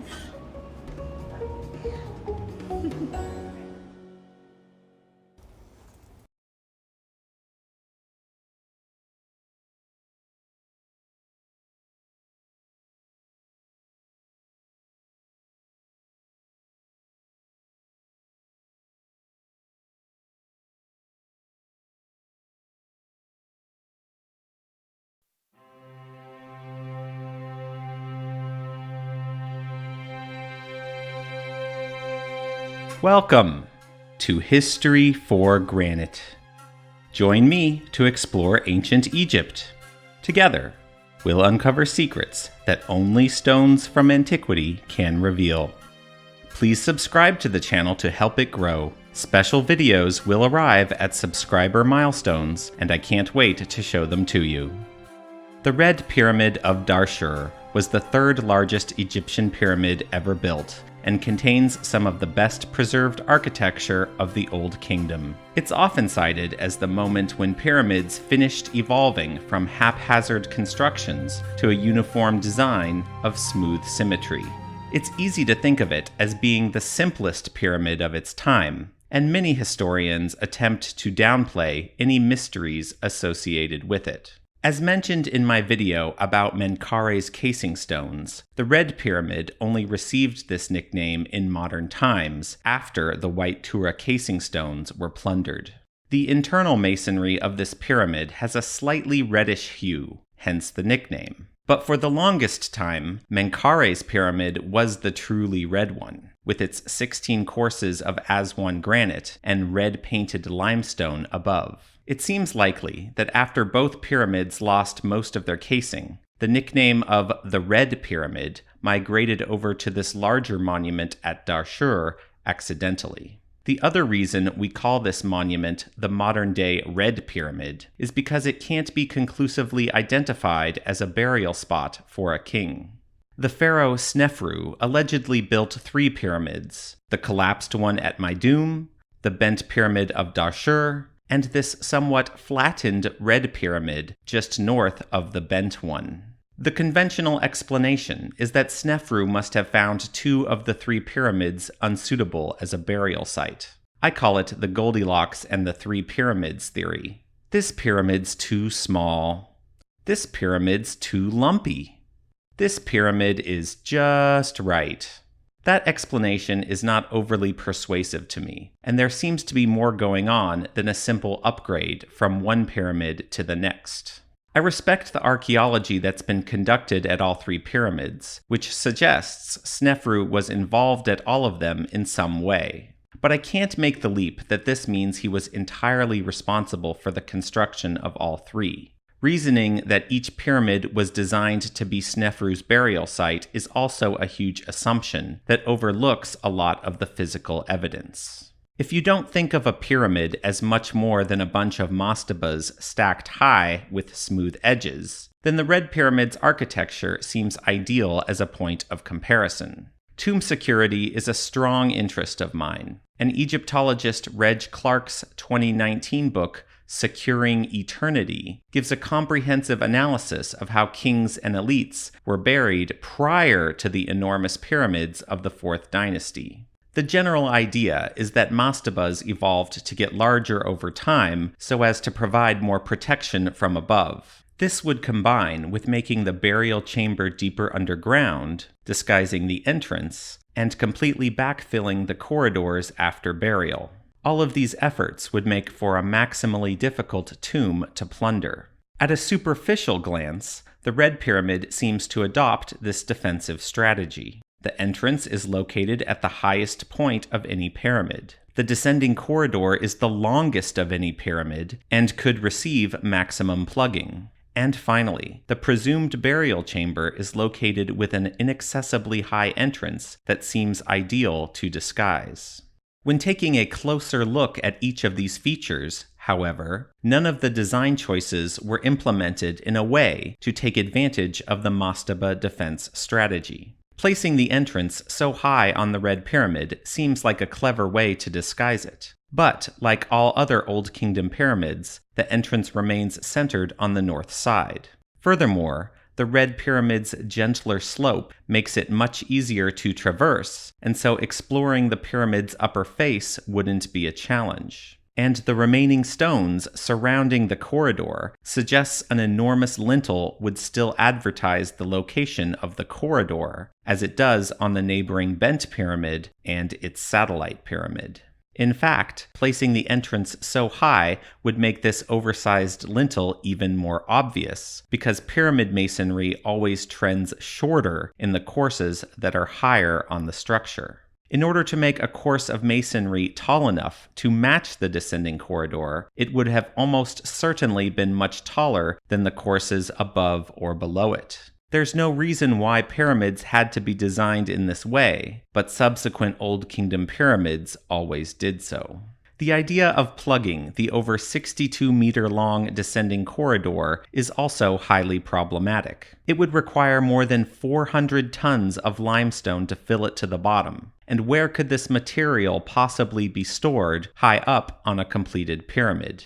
Perhaps individual workers could carry up loose debris from the desert floor, but this would be an ineffective defense. All the evidence from Old Kingdom pyramids indicate only large, solid blocks were ever used for plugging. And as Flinders Petrie states, there is no physical evidence to suggest pyramid corridors were ever plugged up, other than perhaps at the mouth of an entrance. This makes the extra-long descending corridor mostly useless as a line of defense. The final obstacle for an intruder to overcome would be locating the upper chamber that is presumed to be where a pharaoh would be buried. This seems like an ingenious design. The height of the chamber below makes inspecting the access point extremely difficult. A looting party unaware of this secret would have no reason to suspect such a novel disguise. But there's a problem.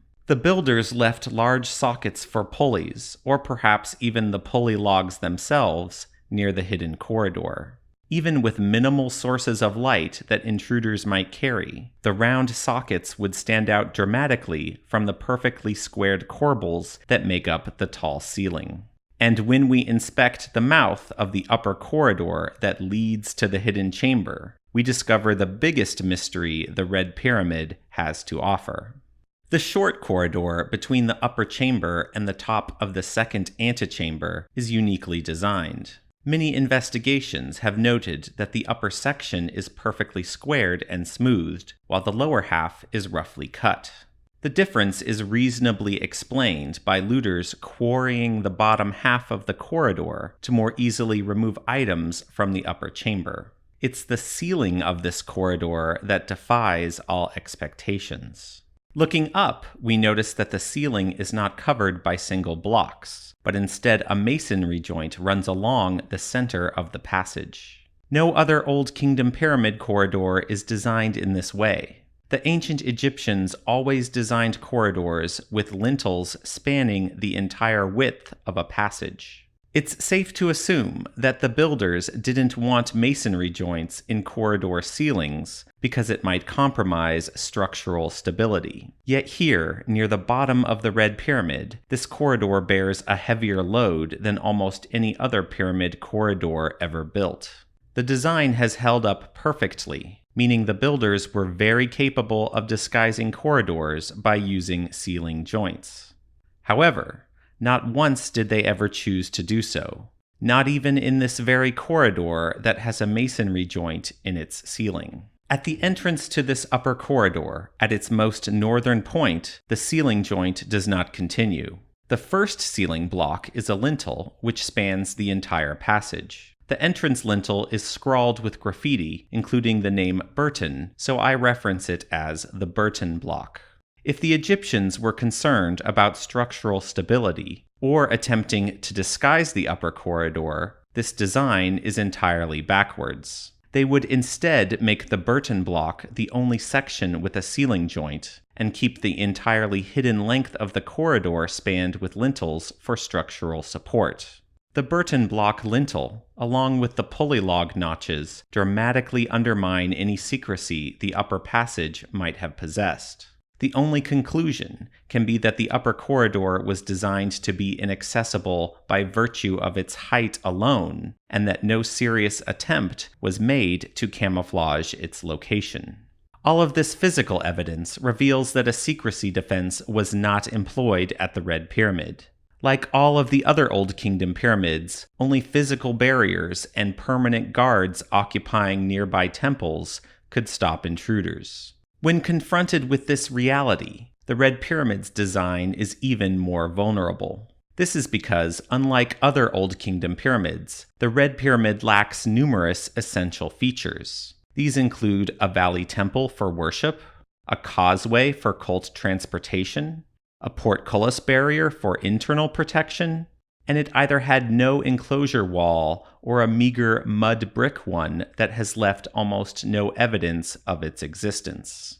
Would a pharaoh entrust his eternal resting spot with such an incomplete monument? It would seem we're not the only ones that have asked this question, as the final mystery about the Red Pyramid is plain to see in the upper chamber that is attributed for burial. The enormous excavation within the upper chamber's floor is a huge anomaly. If a looting party is looking for hidden chambers, usually a small, exploratory shaft is perfectly adequate. Many other Old Kingdom pyramids have had their floors ripped up by visitors looking for secrets. But these excavations are usually limited to the Tura limestone pavement. Even the King's Chamber of the Great Pyramid only ever had one corner of its granite floor dug out. How then can we possibly explain this enormously destructive undertaking in the Red Pyramid?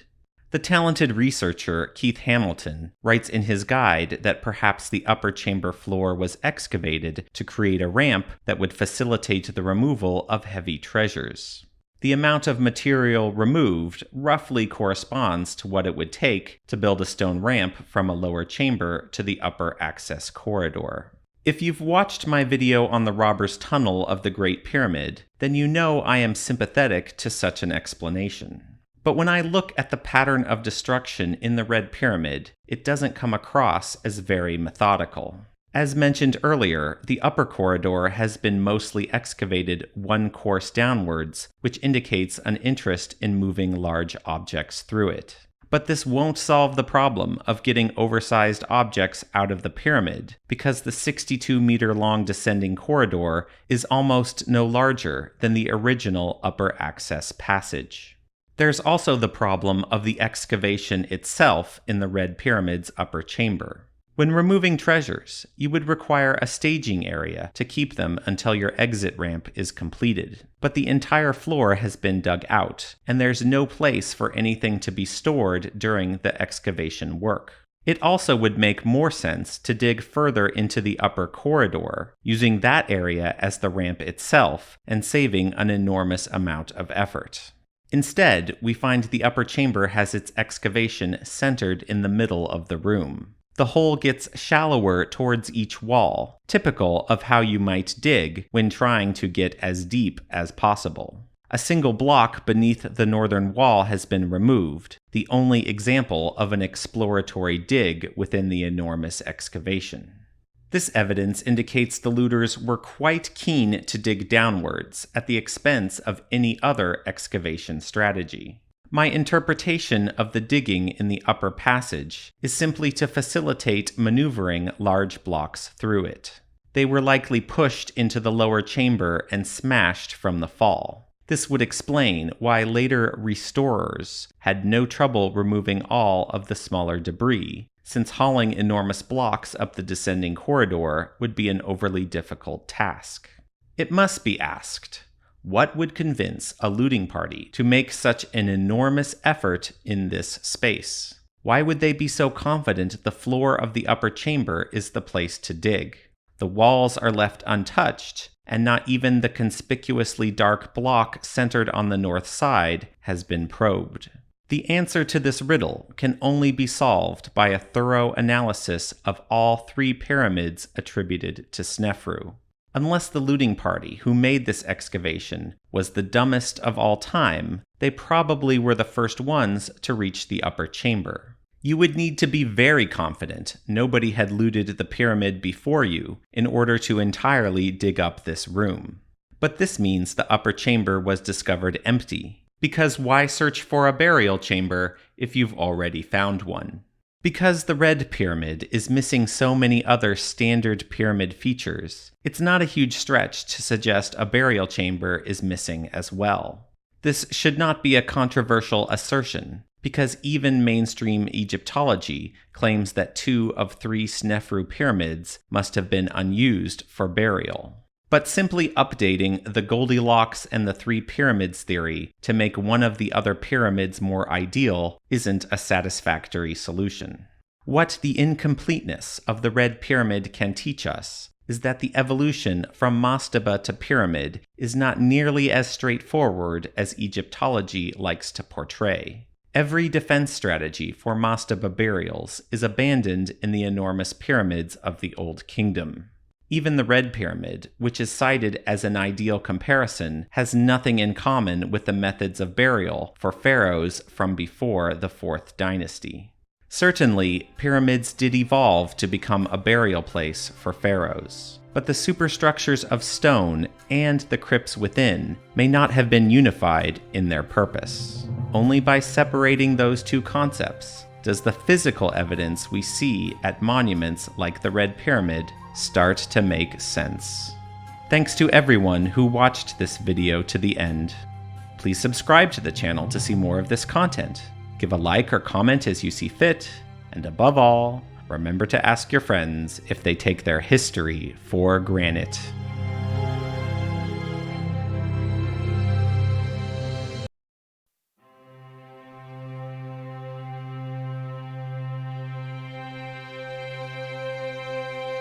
Welcome to History for Granite. Join me to explore ancient Egypt. Together, we'll uncover secrets that only stones from antiquity can reveal. Please subscribe to the channel to show your support for this line of inquiry. That drives me to make more of this content for you.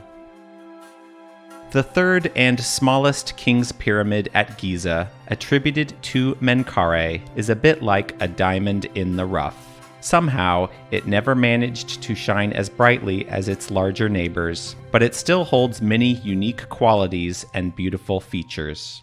After the enormous breach on the northern face, analyzed in an earlier video of mine, the magnificent granite casing stones are the next obvious feature worthy of attention. There are many questions surrounding these granite casing stones, not the least of which is why the vast majority of them were never dressed perfectly smooth.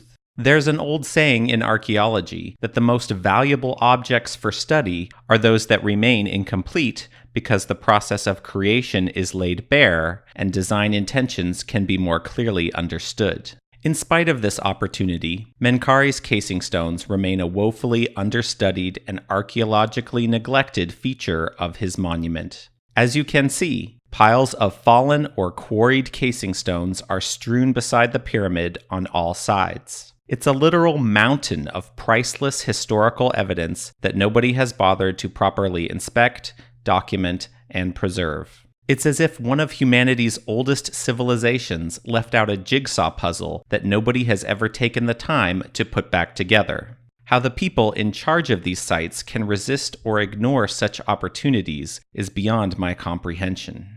With that said, I don't think the casing stones should be reseated on the pyramid itself. That would be a destructive process prone to unfixable mistakes. Rather, I'd like to see them all individually cleared and seated near their found locations so that a visual and scientific analysis can take place without causing further damage. Also, dislodged casing stones that are precariously attached to the pyramid's edge would need to be evaluated on a case-by-case basis to determine the best course of action.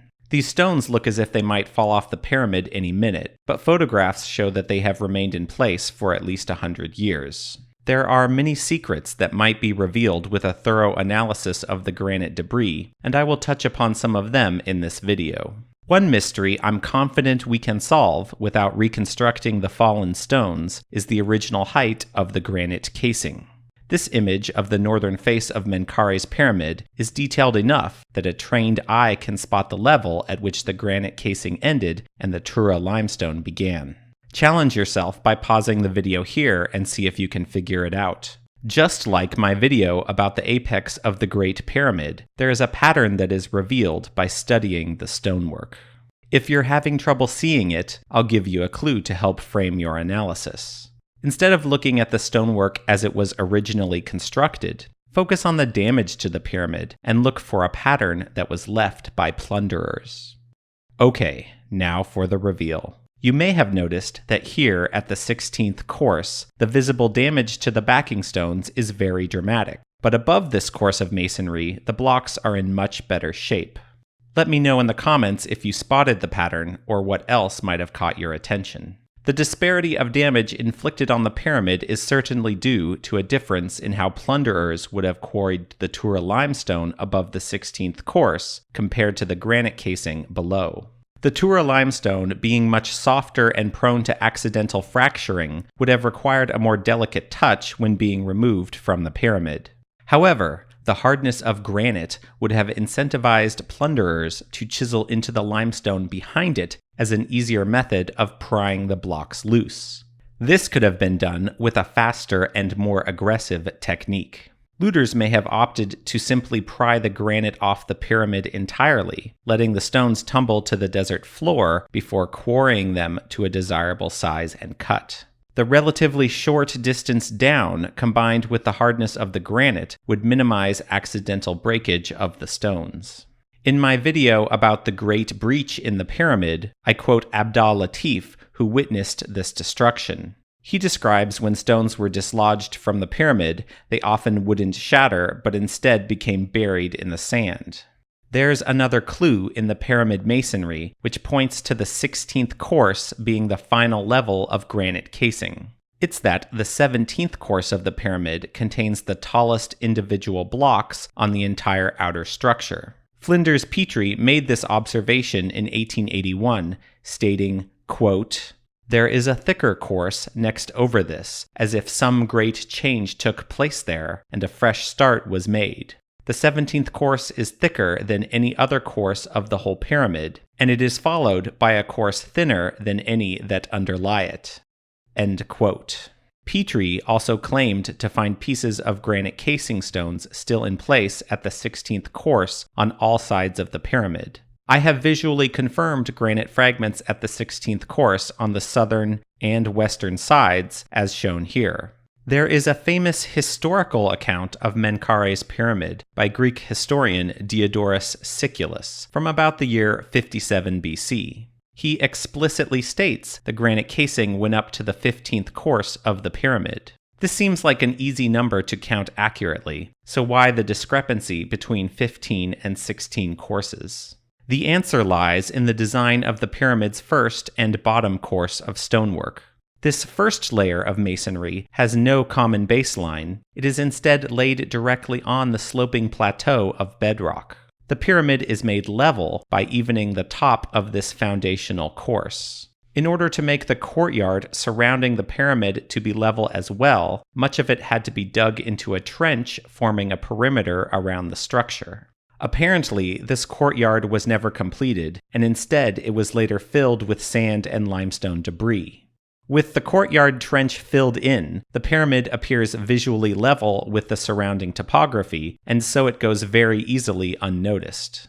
Even today, there is no portion of the lowest level of the pyramid visible, and only photos of archaeological excavations reveal visual proof of the obscured bottom course. Despite the physical and historical evidence for Menkare's granite casing being quite clear, Mark Lehner and Zahi Hawass state otherwise in their 2017 book, Giza and the Pyramids, The Definitive History. This book states, quote, 1/4 of the original height, certainly more than 16 courses, was composed of hard granite. End quote. 1/4 of the height of Menkare's pyramid is 16 courses, so I have no idea why Hawass and Lehner state that more than this number was composed of granite. They provide no evidence nor reason for this conclusion, and so the best explanation I can give is that it's just a mistake. Interestingly, Menkare's pyramid mirrors a structural anomaly in the Great Pyramid that can be seen with its casing stones removed. The Great Pyramid is visibly concave on each of its faces, with the backing stones in the center of each face protruding a shorter distance outwards. Menkare's pyramid also possesses this architectural subtlety, although it is much more visible above the 16th course where the limestone casing would have begun. Some people find significance in the pyramids appearing to be 8-sided without their casing, but the significance for me is how casing stone anomalies might reveal how the pyramids were originally constructed. One of the most uncertain aspects of 4th Dynasty pyramid construction is whether or not the casing stone layer was included from the beginning, or instead added on to a completed stepped pyramid at a final stage. Menkare's pyramid having a transition between granite and limestone casing gives a unique perspective in which to judge the building technique. If the transition from granite to limestone was planned for the 17th course from the beginning of construction, you would expect the height of the inner masonry to reflect a similar change where the limestone casings became much taller at course 17. But if the inner layers match the casing stones dramatically worse at course 17, you can consider that the casing change was a last-minute decision. The Great Breach on the northern face, with a tunnel dug by Howard Weiss in the 1800s, gives a unique opportunity to measure the thickness of the inner masonry at all levels of the pyramid. Looking at layer 17, where it is most visible in the Great Breach, suggests this fill layer is much shorter in height than the casing stones were at this course. But a more comprehensive comparison of inner and outer layers would be required to determine if this discrepancy in size is significant. One of the most interesting questions about Menkare's pyramid is why historical accounts always refer to it as the colored pyramid or the red pyramid. The granite covered only the bottom fourth of the structure, yet it's never referred to as the two-tone pyramid or similar description that would more accurately reflect a red and white monument. In 1993, architect-researcher Gilles Dormian documented fragments of limestone casing from Menkare's pyramid. He found traces of Old Kingdom red paint on the angled outer-facing sections. Was Menkare's pyramid entirely red after construction, with the limestone portion on top entirely painted? If so, it suggests that perhaps the original intent was to use Aswan granite for the entire casing, and the switch to limestone was a last-minute change to speed up construction. I can't help but wonder if the nickname the Red Pyramid was a tradition for Menkare's pyramid for millennia, and after the pyramids were robbed of their casing and it was no longer red, the nickname was accidentally transposed over to Snefru's pyramid at Darshur. It's not as if the modern Red Pyramid is particularly red. The inner limestone blocks are only slightly more reddish in color than any other pyramid, and it certainly didn't have red casing in its original state. It would have only received this nickname after the white Tura limestone was plundered in relatively modern times. The only portions of Menkare's granite casing that have been dressed smoothly are square sections on the northern and eastern sides. Explaining why these areas received extra attention is fairly simple. The eastern side is where the mortuary temple would have originally stood, and the northern side may have had a small chapel connected to the pyramid where the entrance lies. Many Old Kingdom pyramids have evidence for chapels on their northern faces, including the Bent Pyramid and most pyramids from the 5th and 6th dynasties. Dressing these granite stones smooth on Menkare's pyramid was about maintaining a consistent aesthetic for the interior walls of these adjacent structures. The smoothly dressed casing stones thus could not be seen when looking at the pyramid from the outside. Leaving the rest of the granite faces rough and irregular may be a somewhat philosophical question of how one defines finished work. All artistic endeavors are never truly finished. A decision is simply made at a point in time that it looks good enough to stop working. If Menkare's pyramid was entirely red and not designed to reflect the sun like other pyramids, a smooth and reflective surface may not have been considered important. Even if Menkare died before construction was finished on the pyramid, a final dressing of these stones would have been easy to complete by his cult that maintained the pyramid for hundreds of years.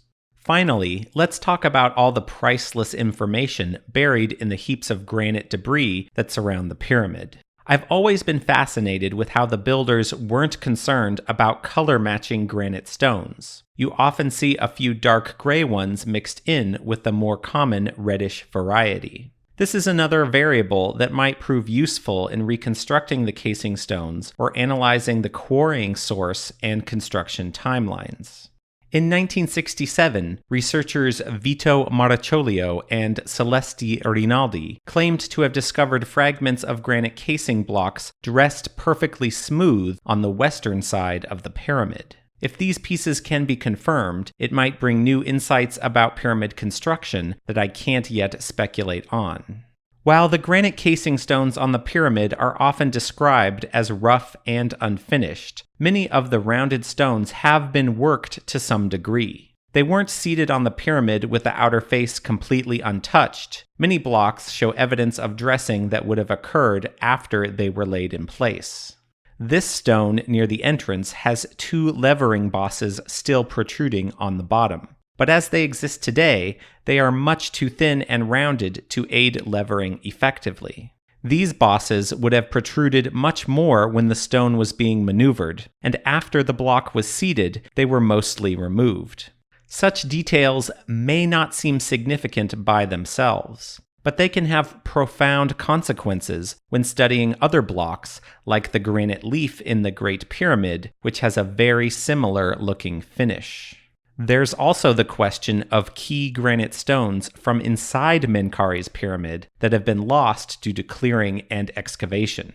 Howard Weiss found 2 enormous granite plugging stones within Menkare's entrance chamber, and perhaps they are still mostly intact among the surrounding granite debris. Also, the granite portcullis blocks for this pyramid have never been located. But if even a small portion of one was scattered in the heaps of debris, it would probably be easy to validate. It's likely that such stones would have gone unnoticed by previous excavators because there is so much granite within Menkare's pyramid. They would not have stood out the way Khufu's granite portcullis was able to. Menkare's portcullis is crucial to understanding the design of every Old Kingdom pyramid that came after, so finding a piece of it would be an enormous discovery. There's just no telling what other valuable clues might be hidden in plain sight, unnoticed in the sea of granite fragments that are scattered about. Our understanding of Old Kingdom civilization is still so fragile that a single block, even a single cut, might rewrite history. It will be my pleasure to demonstrate in future videos exactly how the smallest details can change our understanding of this amazing history. Let's hope the Egyptian authorities learn to appreciate this evidence and finally give Menkare's granite casing the attention it so very much deserves. Thanks to everyone who watched this video to the end. Please subscribe to the channel to see more of this content. Give a like or comment as you see fit, and above all, remember to ask your friends if they take their history for granted.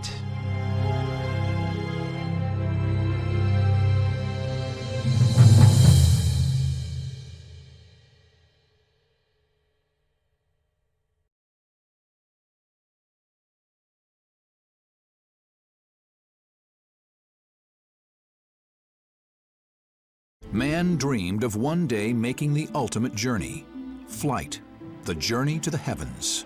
Early pioneers from China and Renaissance Europe developed extraordinary flying machines. But according to history, flight itself remained only a distant fantasy until... Yo, thank you so much for being here. Appreciate it. My homies, my dudes, my dudes, dudettes, all my friends. I really do. You guys are the best. You guys and gals are the best. Dick. Yo, thank you, Rev, for the sub. Sane workout stream sub. That's always the... That's like... So I know you guys are like the realists when you sub in a random workout stream, you know? Or sub at all, even. But you don't need to, obviously. Okay, cool. Peace, yo. Sure. Thanks, man. Thanks for being here, man. Thanks, dude. I'll check out those ab workouts. I have... You know what I have? I have the dip bars. You know the... Like, if you put... I have the handles that you can put on like a table or something. Or two tables. But it's just too much weight for my shoulders. I don't know. Yes. Those. I have them. Where are they? They're somewhere. They're probably downstairs. Just the weight on my shoulders was just too much. Maybe I just gotta stop being a little whiny little bitch. Build my ligaments. Stop making excuses.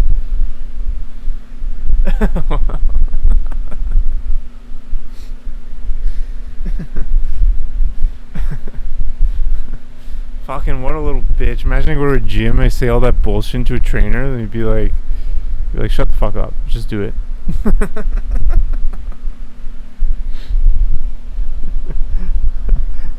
You can't do it because because of your own weight of your own body. You're using your own self as an excuse why you can't do it. What a fucking Jesus.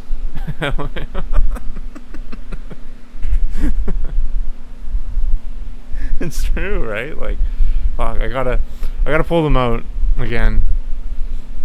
It wasn't right. My room was too cramped last time. It wasn't right setting. Conditioning a little bit. Yeah.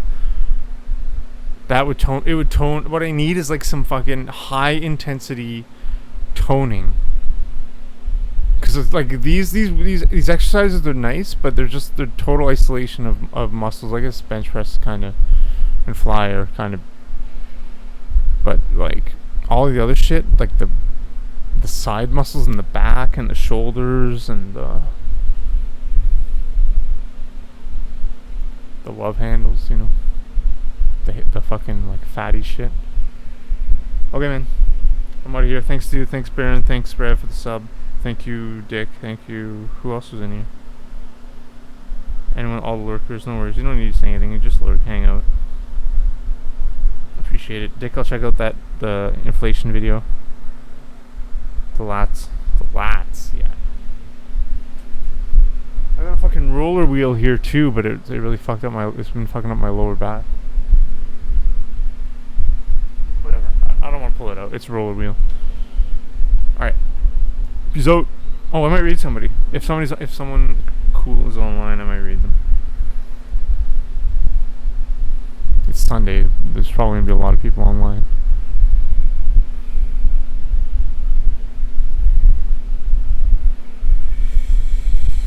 Life is good, my friends. Uncharted X is online. Oh, he's playing a game though. Dogger's on her. I don't know. I'm just gonna DJ Close-Up. Let's raid DJ Close-Up. Let's do it. So this DJ, he is actually my brother's neighbor, and he's fucking a sick DJ, hip hop DJ. Have a good one, yo. Nice. He's my brother's neighbor in Ottawa. Does that work? How we going, yo? Peace, Baron. Cool, yeah. And he got like affiliate not too long. He's getting lots of views, man. He knows how to do it. He's a DJ. He knows the networking shit. He was a DJ back in the day and today. It's cool because his setup, he's using Serato, but it's not a needle. It's like Serato. It uses some sort of Bluetooth technology that it understands where the position is as it rotates, and it goes through the song. So you don't need to play it on the turntable. It's insane. It's magic. It's really fucking cool. Alright, peace out. You rule. I appreciate it. appreciate it. I really do. Thank you. Thank you very much.